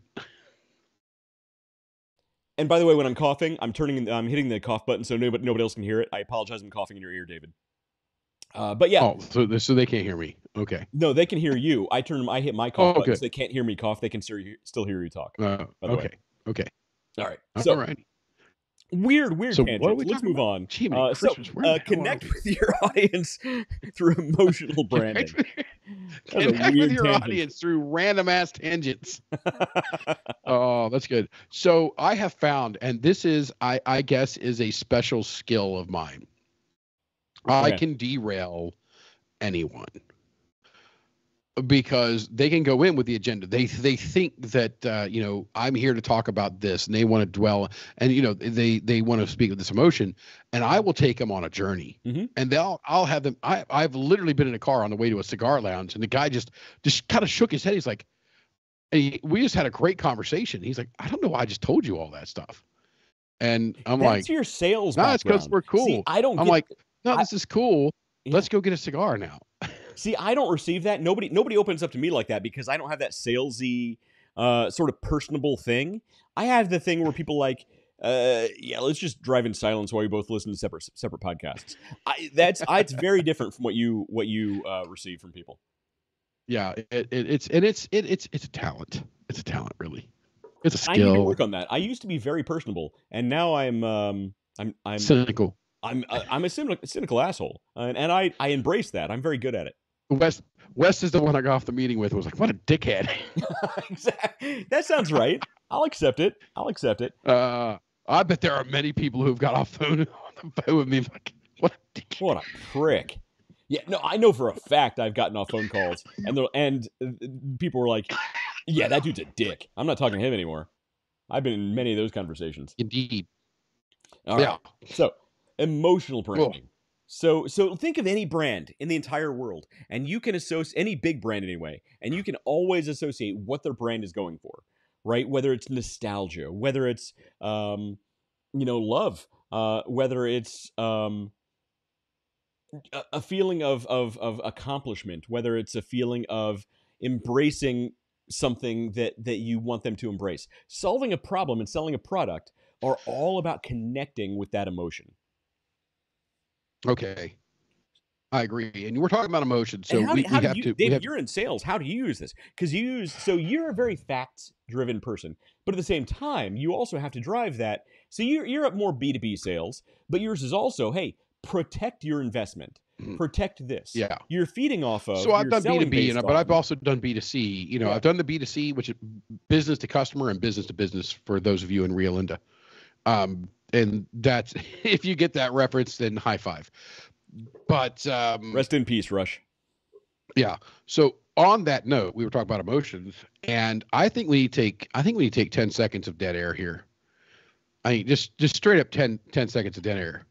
Darth Vader has left us. Oh, that's right. James Earl Jones passed away earlier this week. Yeah. So when we come back, we're going to take 10 seconds. We're all going to be quiet and be reverent to the master that was James Earl Jones. But when we come back, Wes is going to do the rest of the show using James Earl Jones's voice. So 10 seconds of silence. And you drank during it. It's a minute silence. You drank. I was drinking silently. You're the one who broke this silence, David. Have some respect. What was crazy was I was like, I wonder if it'd be rude if I took a drink right now. Like, no, this is 10-second silence, Dave. You need to not do that. I look up and you're freaking drinking. David, at my funeral is going to be a party. There's going to be an open tap. In fact, here's what I want. I want a custom a tap built onto my my casket. Yeah, so people can actually come up and from the waist up, it's me. From the waist down, there's a tap, and then pull the tap and get a drink right there. I'm going to have a cool funeral, man. It's going to be a cool funeral. So you want to tap from your waist down. Yeah, right there. And for people right there is where the tap is. To get and they're going to feel super awkward. It's going to be great. So okay, I've already we need to start working with people to design this. I've already told my current wife that for the when the pallbearers take you out. Yeah.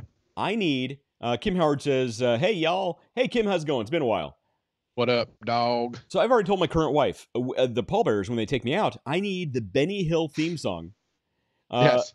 And I need at least 3 girls in lingerie being chased by a man in a gorilla suit as the pallbearers are taking me out to the Benny Hill theme song.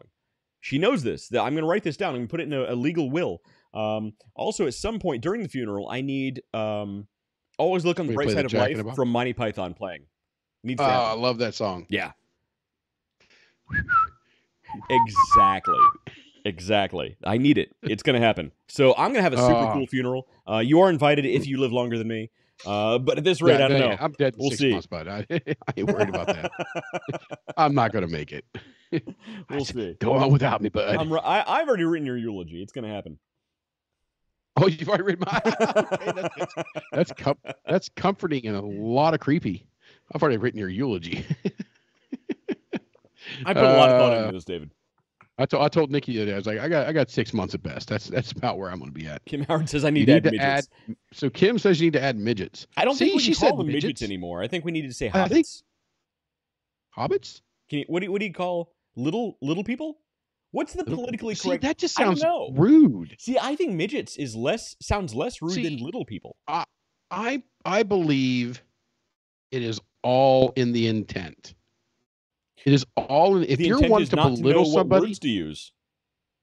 The intent is you could use somebody. You could use the term president, and I could make that offensive if that is my intent. So, yeah, let's just call them. We'll call them midgets because we're not trying to offend him. I don't think it's offensive. Don't think anybody's going to care. Well, look. I think and anybody who care, we don't care about them, so it doesn't matter. I think anybody who saw Peter Dinklage in in Game of Thrones. Sorry, I was thinking of hobbits again. In Game of Thrones, you can call him anything you want. That man is badass and can go and do and say anything he wants. And Kim Howard, I'm not putting that on the screen. I think that one might get us. Munchkins. Munchkins. It's Munchkins. That's Wizard of Oz, put it on man. the screen, but I guess I will now, David. Munchkins. It's a Wizard of Oz. It's that beloved. That one's a little iffy. That one's a little touchy. Transition from. It wasn't a conversation about midgets. It was the Munchkins from the Wizard of Oz. I think they were called the Munchkins. I was trying to give a compliment to Peter Dinklage. And you guys are talking about Munchkins. Hey, all the compliments to Peter Dinklage. He's freaking awesome. He was easily the best part of Game of Thrones. He was in Elf.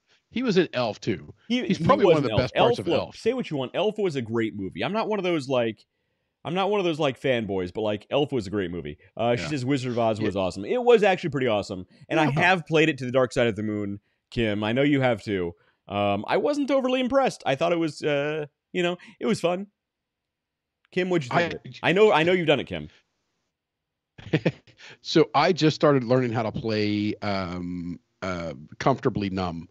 And I'm not a lead guitarist, but I think that might be the first lead that I try to learn. Okay.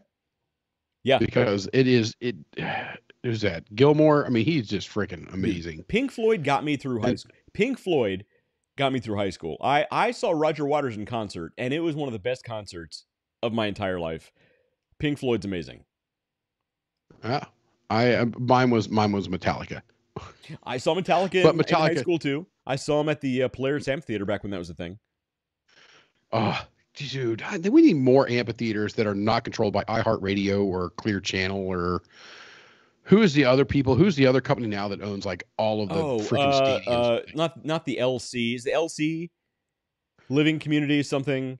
There's like the LC there's another Amphitheater one or something downtown, and they own a bunch of those things. And they own but it's LC, but it could be an iHeartRadio, but it belongs to a subsidiary.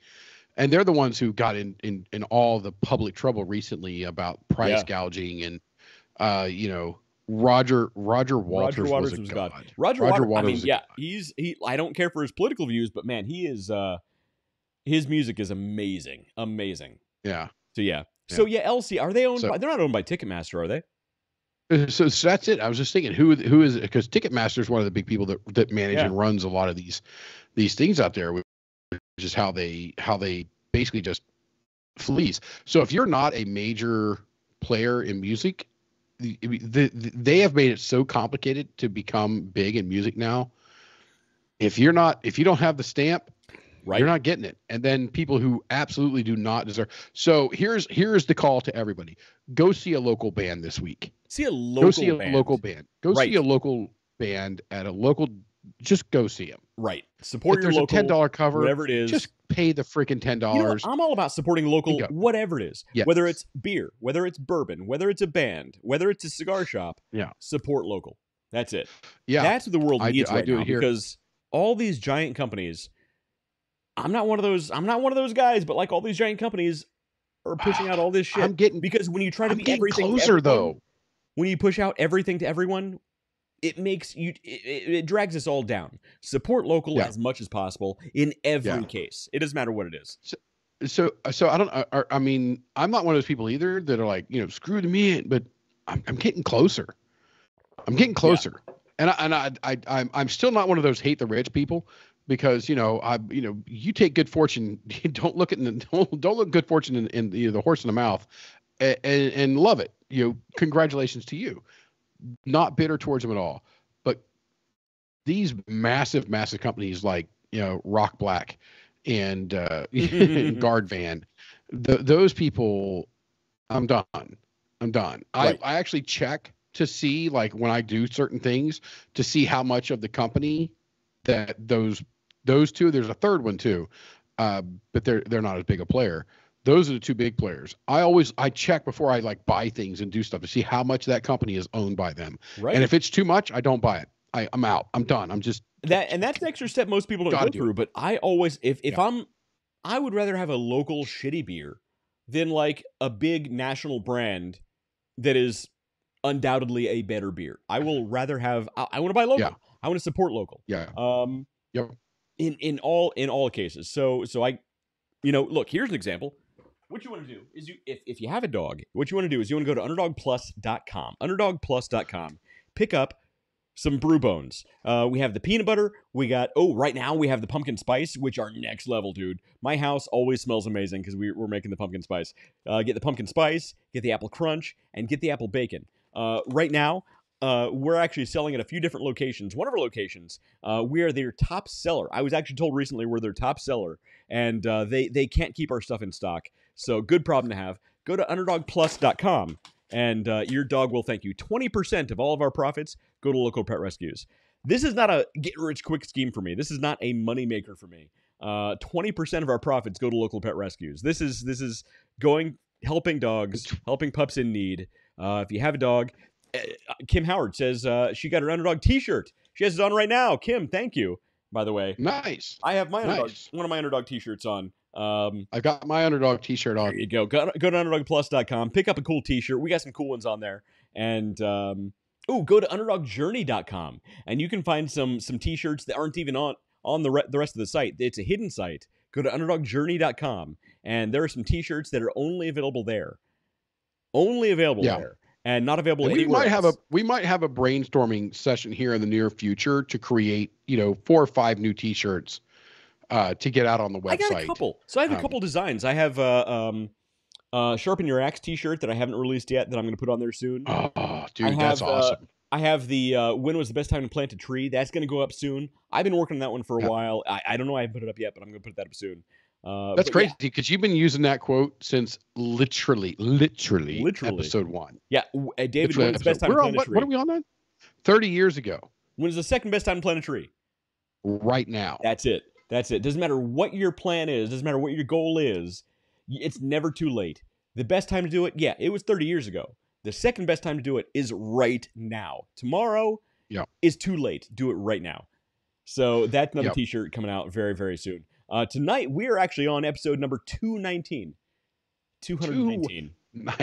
It seems like just the other day we were doing episode 200. No, wait a minute. Episode 200 we did in Columbus, right? And then the 4-year we did over here. Right. The 4-year we did over here. That's right. Yeah, that was a fun show. I mean, you were in a bad shape on that episode, but yeah. Man, I fought through that weekend. It was rough. You know, we were going to go and hang and do some stuff, and I was like, no, I can't do that. We had those guys from Goalie Dads United, which is those guys are awesome, man. They're fun guys. They are. Goalie Dads United are awesome. You were in bad shape. You randomly fell asleep a couple times, but yeah, it happened. It happened. I mean, it happens. So but you literally had brain surgery. So I mean, it was a patch. What'd they do? They patched my brain. It was leaking. It's fine.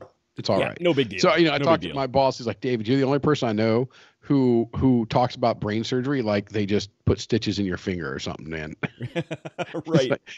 Like you went through 2 of these and you still act like it just was nothing. Just no big deal. So I got a guy that I work with out of Columbus actually, and he lives in Cincinnati or something along those lines. But his office is based out of Columbus, out of Lewis Center there, and he made a joke last week. He's like, Dave, I was expecting you to look like the Frankenstein's monster from Young Frankenstein, and then he sent me a message after the show about when they're up there dancing about putting on the Ritz from Young Frankenstein with Gene Wilder. So tomorrow morning, I have to get my old ass up, put on my tuxedo, and grab my top hat for the meeting tomorrow morning. Because you're going to put on the Ritz. You should be eating Ritz I'm going to be like, put on Ritz. Send Noah out to get you some Ritz crackers. Yes. It should be a good time. Let's see here. Kim Howard asked, do dogs have anything like catnip? Because that would be cool. That would be super cool. I think it's anything edible is the answer to that. I'd be normal. She got it right there, man. She was right on top of that. Abby normal. Abby normal. Yes. So I'm gonna do that tomorrow. It tomorrow. Funny. That's awesome. So I'm literally gonna get up early so I can put on a fucking tuxedo so that I can hop on a call. Oh man. So how are we connecting with customers next, Wes? So connecting emotionally with your customers. Basically, there are steps to be able to do this, and I actually took this list of steps to connect with your customers emotionally from my experience working with massive Fortune 500 companies who paid literally millions of dollars over the course of years to develop this series of steps. There is a company that focuses specifically with giant companies. There's a company out of Boston. I'm not going to mention the name. I'm not here to endorse anybody. Who specifically deals with gigantic companies and works with them to develop customer profiles. They work with them to develop strategies, marketing strategies, branding strategies, all the kind of stuff.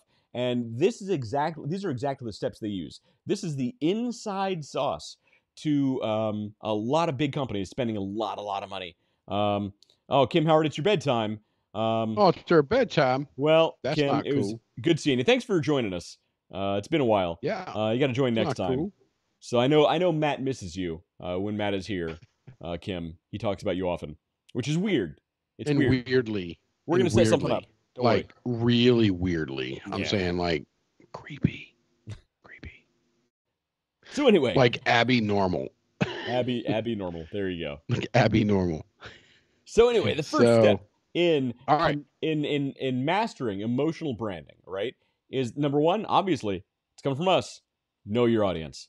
understanding who they are and what they value. So this comes from David. What does this come from? Creating customer avatar. Creating customer avatars, but I work with a lot of people around the globe. The number of people who don't know who their customers are blows my mind. It doesn't matter where you go, what company you're with. Most executives, and higher up that ladder they go, the less they actually know the customers. They claim they do. They look at the data and they think they do, but they don't. It is. So I'm finding it now on the front line. Yeah. The front line, they're bringing people in that have the MBA. They're bringing people in that have the experience in sales of this and that. Then they bring them in. They go, all right, here's the metrics. Here's the numbers. Bring more numbers. Right. Do more spreadsheets. And I sit back and go, do you even know who your customer is? Right. That's it. You know what? That's a t-shirt right there. It's 10 a.m. Do you know who your customer is? That's awesome. That's actually a good t-shirt. That's funny. That's one you can wear to a conference and you're going to get so many high fives. Yeah. Yeah. Because, 9 a.m. to 10 a.m., you're answering the freaking emails that came in overnight, right? So now it's 10 a.m. Now it's time to start taking action. Do you even know who your customer is? It's 10 a.m. Do you know who your customer is? Right. That might be a new t-shirt coming. That's a good one. It pains me as much as we talk about it, as much as we talk about customer avatars, to know who you're speaking to know how you're going to resonate with them and connect with them on that emotional level, because again, you're not selling the steak, you're selling the sizzle. If you're going to sell the sizzle, you need to understand, if you're going to try to sell the sizzle and you're at a vegetarian table, you're going to struggle. You are going to struggle. So I have not no problem. You sell the sizzle of a vegan burger. No. You sell the sizzle at table number 9. Over here, you sell the freshness. It's about making sure you know who your customer is. Because yes, can I sell the sizzle of a vegan burger or a Impossible Burger or whatever the frig their names are? I'm not eating. You can do that, but that's going to be a harder sell. No ifs, ands, buts about it. That's going to be hard to sell. But if I sell the sizzle over here at the carnivore table, and then I come over here to the vegetarian table, and I sell freshness, dude, I'm done. I don't have to do as much work. So when you're looking for the equilibrium, like I want this much return on this much, knowing who you're speaking to is number one. That's it. Know your audience. Who you're speaking to. Know your audience. Yep. Who are you trying to get to buy your product? Who are you selling to? Yep. Ridiculous. The number of people, it pisses me off. I'm sorry, I'm going off on a rant here. No, you're right, though. The number of people that don't know who the customer is, I'm offended. He's viscerally affected. He's offended by this. Offended. And I'm hard to offend, and you pissed me off. No, I'm good. I don't get offended. I get it, though. If you want to sink your ship, sink your ship. If you want to right your ship and do well, know who your customer is. But that's why it's number one. So number one, know your audience, which leads directly into number two. Once you know your audience, identify their needs. Because again, you're not there to sell a product. You're there to satisfy a need. Determine what they're looking for in a product. It's the need and want. Yeah.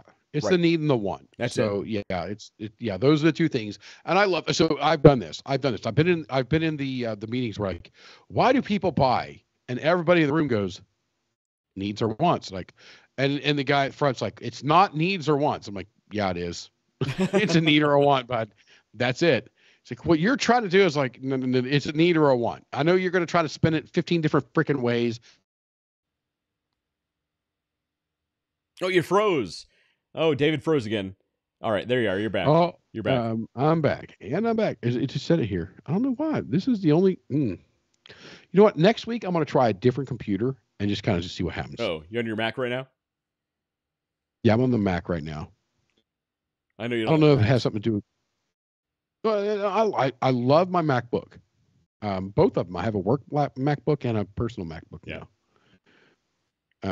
But yeah, all right. Anyway, so we've done number one. We've done number two. So first, number one was know your audience. Number two was identify their needs, which leads into number three, which is you need to actually sit down with a pen and paper and list the relevant emotions associated with that, right? You need to identify which emotions best satisfy those needs. So they have needs. What emotions are going to satisfy those needs? Because here's the really fucked up thing, right? Here's kind of the messed up thing. It doesn't matter. I like how you backtracked. Here's the fucked up thing. Here's the really messed up thing. I'll keep going. Here's the fucked up thing. It doesn't matter. There you go. I'm gonna go to a dark place right now.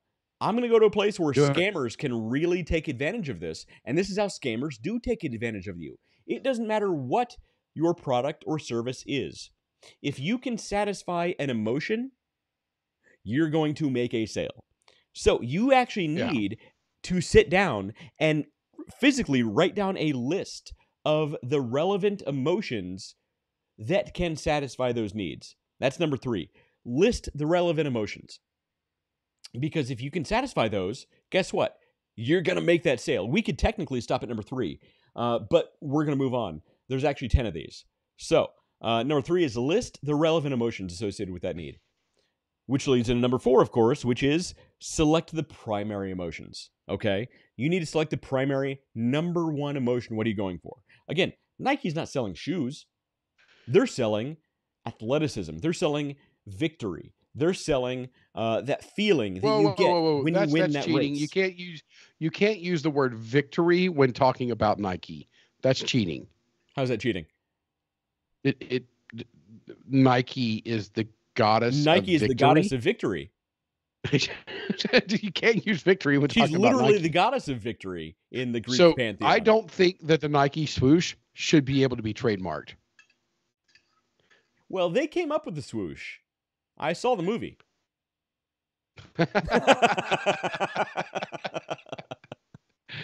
Okay. They didn't come up with the name.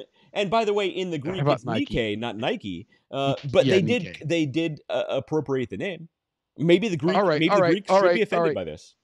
It's cultural appropriation. We're going to take a moment to nerd out here. Hercules. Eddie Murphy should be offended by this. Yeah. Yeah, Eddie Murphy. Yeah, Eddie. So Hercules. How do you pronounce that? Heracles. Or does it depend? Depends. So there you go. Depends. Are you Roman or are you Greek? Because the so Roman whether you're and Greek Roman have or Greek, the same guy. the number of people that don't know that.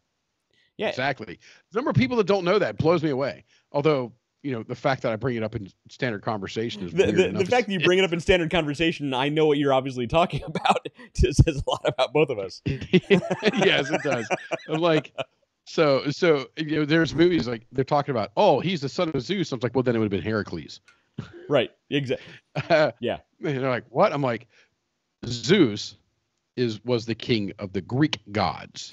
Right. Under that religion, it would have been Heracles. He named Hercules or Heracles after Hera when he came down and banged a mortal woman and had a child. So Heracles. And people look at me like, dude, you're weird. Like, that wasn't in the Disney movie. Yeah, that wasn't in the Disney movie. It wasn't in the Disney movie. That wasn't in the Kevin Sorbo, obviously life-inspired real-life adventures of Hercules. Man. Yeah. Yeah. Kevin Sorbo. But it's crazy.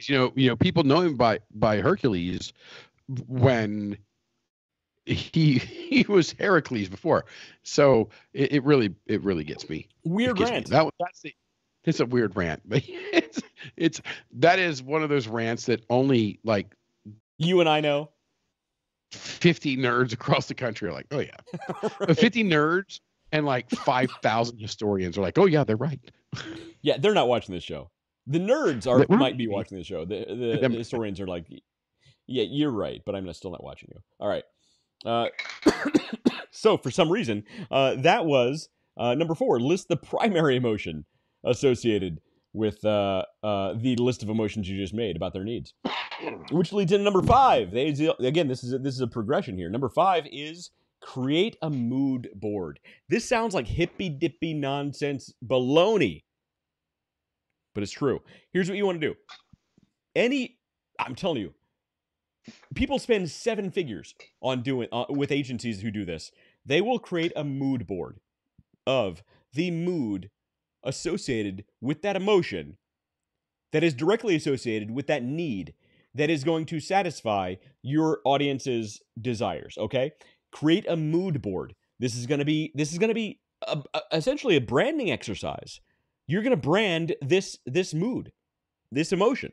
It's going to be colors. It's going to be fonts. It's going to be pictures of things that you cut out of magazines, for Pete's sake. It's going to be literally a mood board of what this emotion embodies in all cases.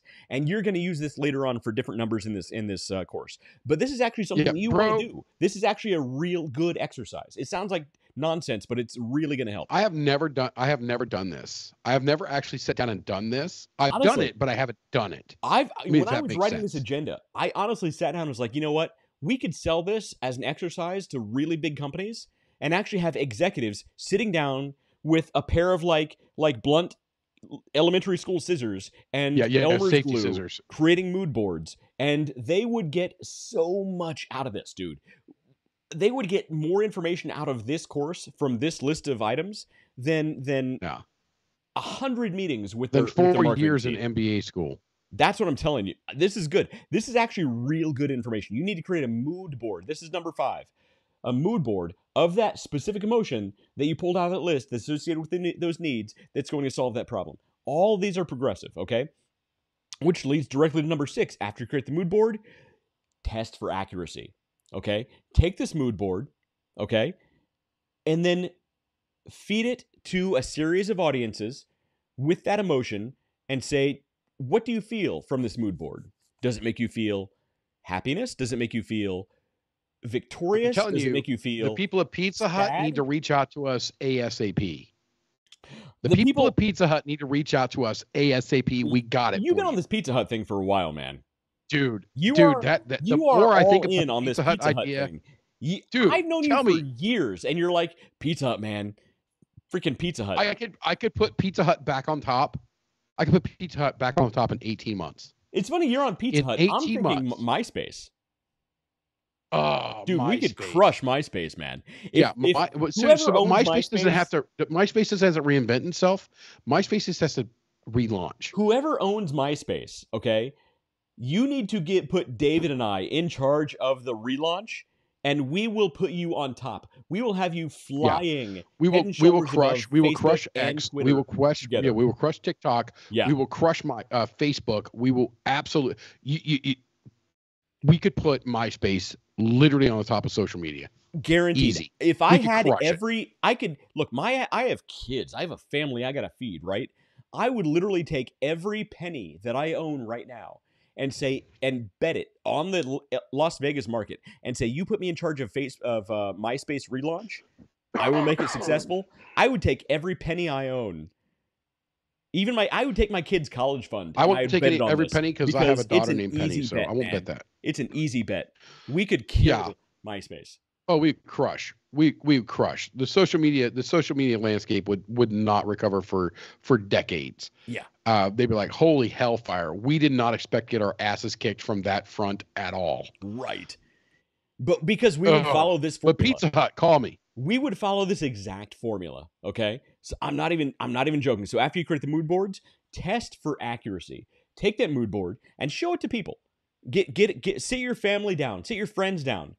And don't tell them what emotion you're trying to emote. Say, okay, look at this mood board. What does this make you think of? And you get their in a single word.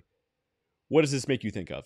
With a single emotion, what does it make you think of? Take their answers, mark it down, and analyze the results. And that's going to help you refine that mood board, which is going to help you develop selling to that emotion. Okay, so after you test for accuracy, number 7 is going to be develop a brand style. Okay. Well, hold on. Before we do that test, I'm going to go back for the test for accuracy. Yeah. Because you're talking about, kind of a test and people say, hey, here's this.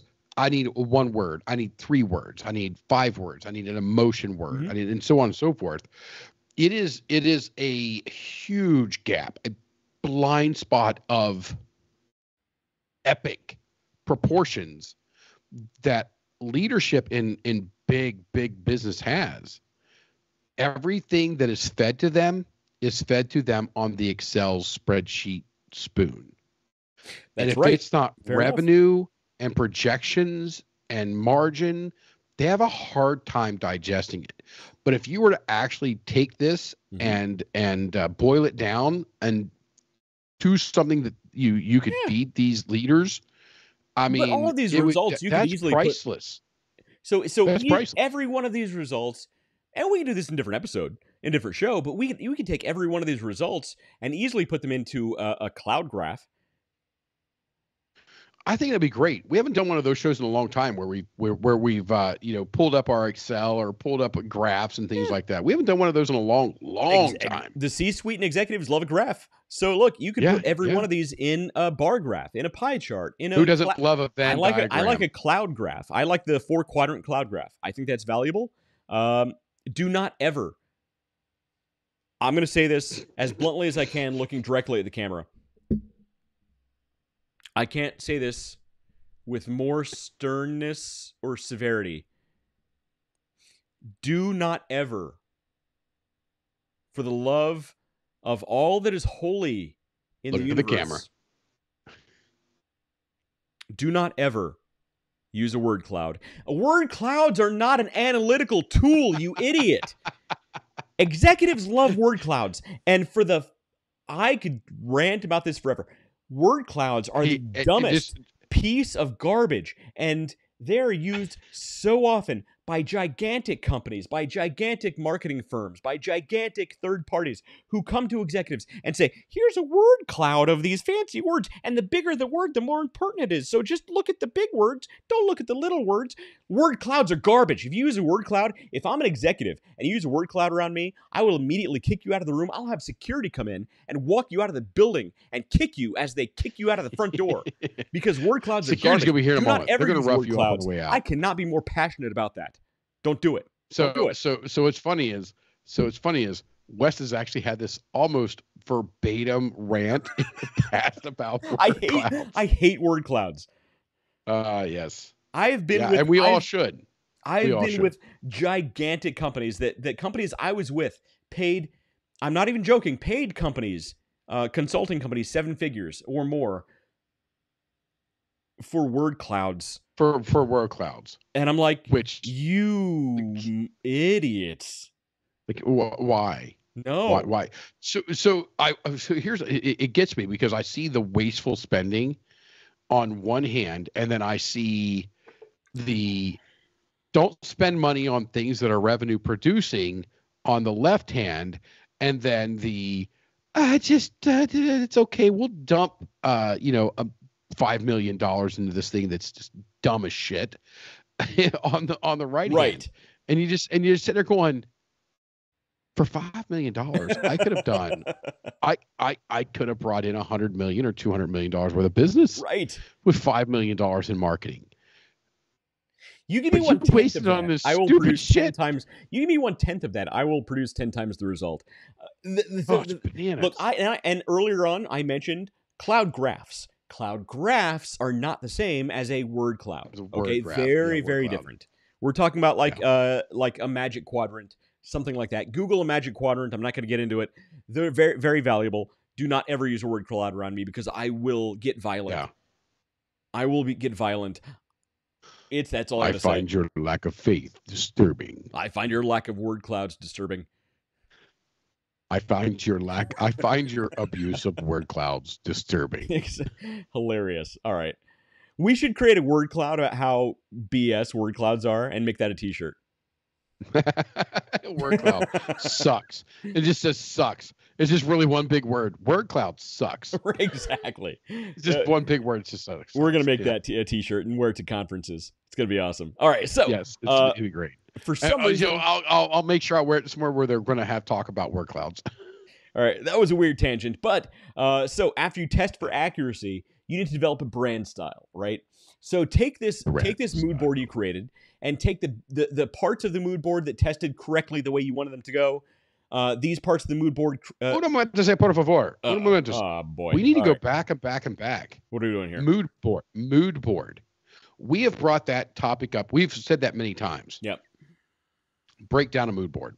All right. So I actually mentioned earlier. So what you want to do is you actually want to create a physical board, and it's going to have fonts that you want to emote in a specific way. It's going to have specific colors that you think will develop this emotion that you want to sell to. It's going to have imagery of people, of facial expressions, of product types and styles that you want to evoke a certain emotion that you're going to satisfy. Again, Nike, they're not selling a shoe. They're selling the emotion of victory, of athleticism. Starbucks, they're not selling you coffee. They're selling you the emotion of what coffee provides to you, whatever that happens to be. I have to go to Starbucks, and I'm not a coffee drinker. Yeah. And I have to go to Starbucks, and I have to order coffee for my wife. And I honestly think she makes shit up for me to tell the speaker box. Oh, dude. So I got to pull up to this. I got to pull up to the box, and I have to say the silly names are the things you have to order. Is like, yeah, I'll tell my current wife, things. You order this because I'm not saying that combination of words. Yeah. Yeah. Like, so I'm in a car the other day, and we're driving through the Buck of Stars, right? And I lean back. I'm like, you're in the car now. Say this. You have to shout this out to them. Yeah. And she's shouting out this 17 freaking word combination to get her coffee drink. Right. And I'm just like, I'll have a coffee, black with some cream. That's what I'm gonna have. What's crazy is I'm not a coffee drinker whatsoever. I love coffee. But I was in Miami. And one of the guys in there, he's from Cuba. He comes, he goes, "You're gonna love this. You're not a coffee drinker, you're still gonna love this." And he comes in, he brings me a Cohiba cigar. And he sits it down. He goes, "This is for later." And he hands me a cup of coffee. Dude, coffee and a cigar is next level, by the way. I'm just putting that out and there. I'm like, so I do that when I'm in San Diego. That's the only place I do it. Is in San Diego, this place that rolls their own cigars. Mm-hmm. And I walk in, and I thought they had bourbon and whiskey and stuff, but they only had coffee and hot cocoa and coffee and a cigar is great. So he's like, "I'll make you a latte or whatever, something or another." So every time I'm in San Diego, I go back to this one place, I get a cigar, and this guy makes me a coffee. And he remembers me. He's like, "Oh yeah, you like my coffee?" It still tastes like shit to me. I have no clue. I don't like coffee. But I'm in Miami, and this guy, he's like, "Oh, you're gonna love this Cuban thing." He does it. He makes it espresso, and it's just like a little bit in a cup. And I'm drinking it, and I'm like, "Okay, all right, yeah." So he made a good sell for me there. So he sent me home with bricks, like they're like these vacuum sealed aluminum bricks of Cuban coffee that I have to buy an espresso machine. I bought one, it didn't work right. I got to buy another. That's awesome. So I can make my coffee. So I came back from Cuba, and like for some reason they made me tape these bricks to my belly, and I couldn't show anybody. And well, it's funny. I assume it's full of coffee, but it's some kind of powder. I'm not gonna identify. I made that joke. I'm like, there's only coffee in these, right? But it was a sealed up, and it's a brand name. You can order it from Amazon. He's like, no, you're fine. So I've got my Cuban coffee up here. Nice. And I've got it in a little vacuum thing, and I've got the other bricks closed up. So, but yeah, I mean, it was good. I don't know what we're talking about. So the funny thing is so caffeine has no effect on me. None. I could drink coffee right now and go right to sleep. But I drink a Red Bull. But I love caffeine. I love coffee. I love caffeine and coffee. I love coffee. I just love the flavor. Everything I like. So drinking coffee and your cigar, you're right. Together, they're amazing. But yeah, that's a weird tangent. Shade of Black, the S84. So Shade of Black. So here's I want to buy the new coffee machine. I'll probably buy it next week. I want to buy the new coffee machine. And in the coffee machine. And I want to smoke the S84, which is a shade. So I want to get up in the morning, and my daughter has to get off to school like ridiculously early, like right at 7:00 now. So we're getting up at 6:00. When I say we, my wife gets up at 6:00, and I sleep till almost 8:45 because I have to be at work at 9. But I want to get up. I'm going to make my coffee, and I'm going to sit and smoke my S84 by Drew Estate, which is the lighter collaboration with Metallica. Mm-hmm. And I want to smoke that cigar, and I want to drink that coffee thing. cappuccino or espresso. That's it. Espresso. Nice. That sounds awesome. Yeah. So yeah, my current wife was talking to me. All right. So so we have to move on because I really desperately I've been drinking a lot of beer, and it's a lot of just volume of the liquid inside of me is really increasing. Wes is like, bro, I gotta pee. So let's move on. We're only at number. Oh my god, I gotta pee. Yeah, we're only at number 7. So that is develop a brand style associated with the testing that you just did on that mood board. So what this means is develop a brand style. We've talked a lot about branding, right? Find the fonts, find the colors, find the imagery that is best going to embody that emotion that you're trying to satisfy, right? So if you can do that, you can associate your message with that emotion to sell that specific product, right? That's number 7.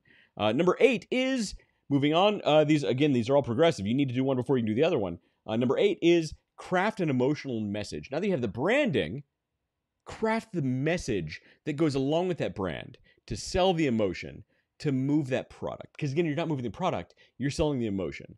So craft the message that goes along with it. And I don't mean write the emotion. Don't sit down with ChatGPT. You need to craft the emotion. Actually pick the words specifically. And people Did you just say specifically? Specifically. I might have said one or the other. Craft the message specifically, and develop the message that resonates emotionally with the audience. Symbolism. And honestly, if you can craft that emotion, craft that message to associate with that emotion specifically, it will really go a long way, because most companies don't do that. They'll stop at, like I said, number 3. They'll stop at number 3. They'll have the emotion, and they'll just pump out a bunch of crap that they think might work with that emotion, and they'll move on. No, if you can go through these steps, because Jimmy's out there sold them on a word cloud. What's that?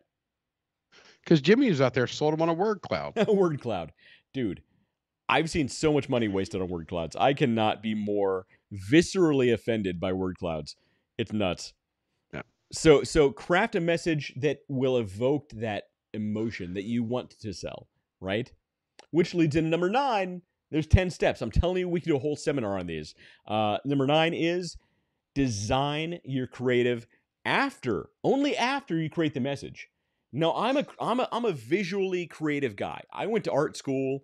I'm all about the vision, the imagery. I'm a visual person. But if you can create your message first and then your imagery associated with that message, it's going to go 10 times further, especially because you're working with emotion. Because emotion isn't necessarily visual. It's internal. It makes you think and feel and emote things before you ever see them. If you can create your visuals after you create your message, it's going to go 10 times further than the other way around. It sounds weird, especially to me, but it's totally true. No. It makes perfect sense to me from a logical timeline. It's just the way that I picture it.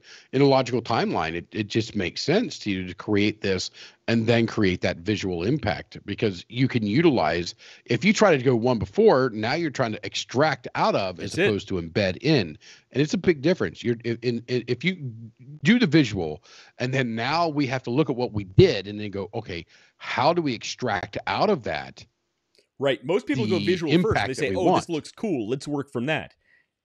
I like that because I'm visual, but it's not the right way to go. Yeah. Yeah. But if you put the words into it, then you don't have to extract. They're there. Those words that you fed into that visual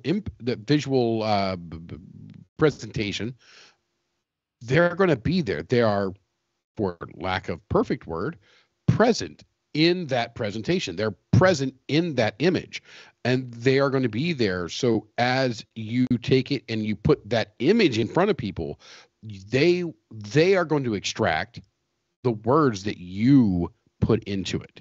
Right. That's exactly it. As opposed to trying to link it to this and link it, I me, I love tangents. Train of thought is It's a very long train of thought because I can go car to car to car to car. We stop for dessert. Car to car to car. Oh shit, we're in the beer car or the bar car. Car to car to car to car to car. Before, that train of thought can take some path before it gets to it. But if you take all of that stuff and embed it into that image, that graphic, into that impactful graphic, now you're presenting it to somebody and say, what do you feel? What do you see? Right. What is this? That's it. Now, you can do that in your test group, and they're going to spit out some of the exact words that you've seen. What's even better is they're going to spit out unforeseen things that are maybe a culmination of multiple words together. And the closing from a sales standpoint, if I had a marketing team that did that, I'm buying them Christmas gifts. It's the off. West is not a football guy or sports guy. But the quarterback always, he usually takes very good care of the offensive line, takes him out to dinners and does some things because that's his protection. That's how he makes his money, is how good these people are. If I had a marketing team that did that as a salesperson, I'm taking my marketing team to dinner because they have just done 95% of my job. Now all I've got to do is close. That's it. That's it. So you create your message, then you create your visuals. And then number 10, of course. So look, a lot of people, this is the final step, and a lot of people will forget about this. I find your lack of 11 a lot of people will get through steps 1 through 9, and they're done. They're out, right? But here's number 10. Test, refine, repeat. Okay? Yeah. You need to test your results, take what works, throw away what doesn't, replace what didn't work before. Maybe go through a few steps to fill in those gaps, and then repeat. And keep this up over and over and over again. And big brands over the course of years, guess what? They've perfected this. And they still spend, 7-8 figures with consultant companies who do these things for them and keep giving them good results because guess what? They take what worked in the past, they test, refine, repeat. Rinse, repeat is a real thing. And you need to keep doing it. Lather, rinse, repeat. That's it. I mean, it's not complicated. I mean, you have more refined data at every pass. So many data from step 1 through 9. You've gotten so much data that by step 10, it's out there, man. And guess what? The whole world's seeing it. Take that data, bring it back, refine it, find out what works, put it back out there again, and do the same and test again, repeat again. Hey, big businesses out there, we are available for hire. 6-7 figures, we're in. We'll give you and we will allow you to say the word synergy. That's it. Shoot, at this point, 5 figures, we're in. It's fine. But 6 or 7. We've been going for a while, David. It's been going for over 2 hours. I really have to relieve some stress. So in the meantime, this has been selling to your let's see. Connecting with your audience through emotional branding. I've been Wes. This guy's been David. We will see you guys next week. And I got to get back here. And we are out.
Infatuated with the in-between, the ups and downs, the curves and the rounds. I'll bring it to your city or your hometown. I'll go back in time when the feeling was fine, when funkin' was legal and it wasn't a crime. Party people lined up and down the way, a bigger celebration than your birthday. Funkin' up the neighborhood, I felt the cool 'cause the funk was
cause the funkin' was good.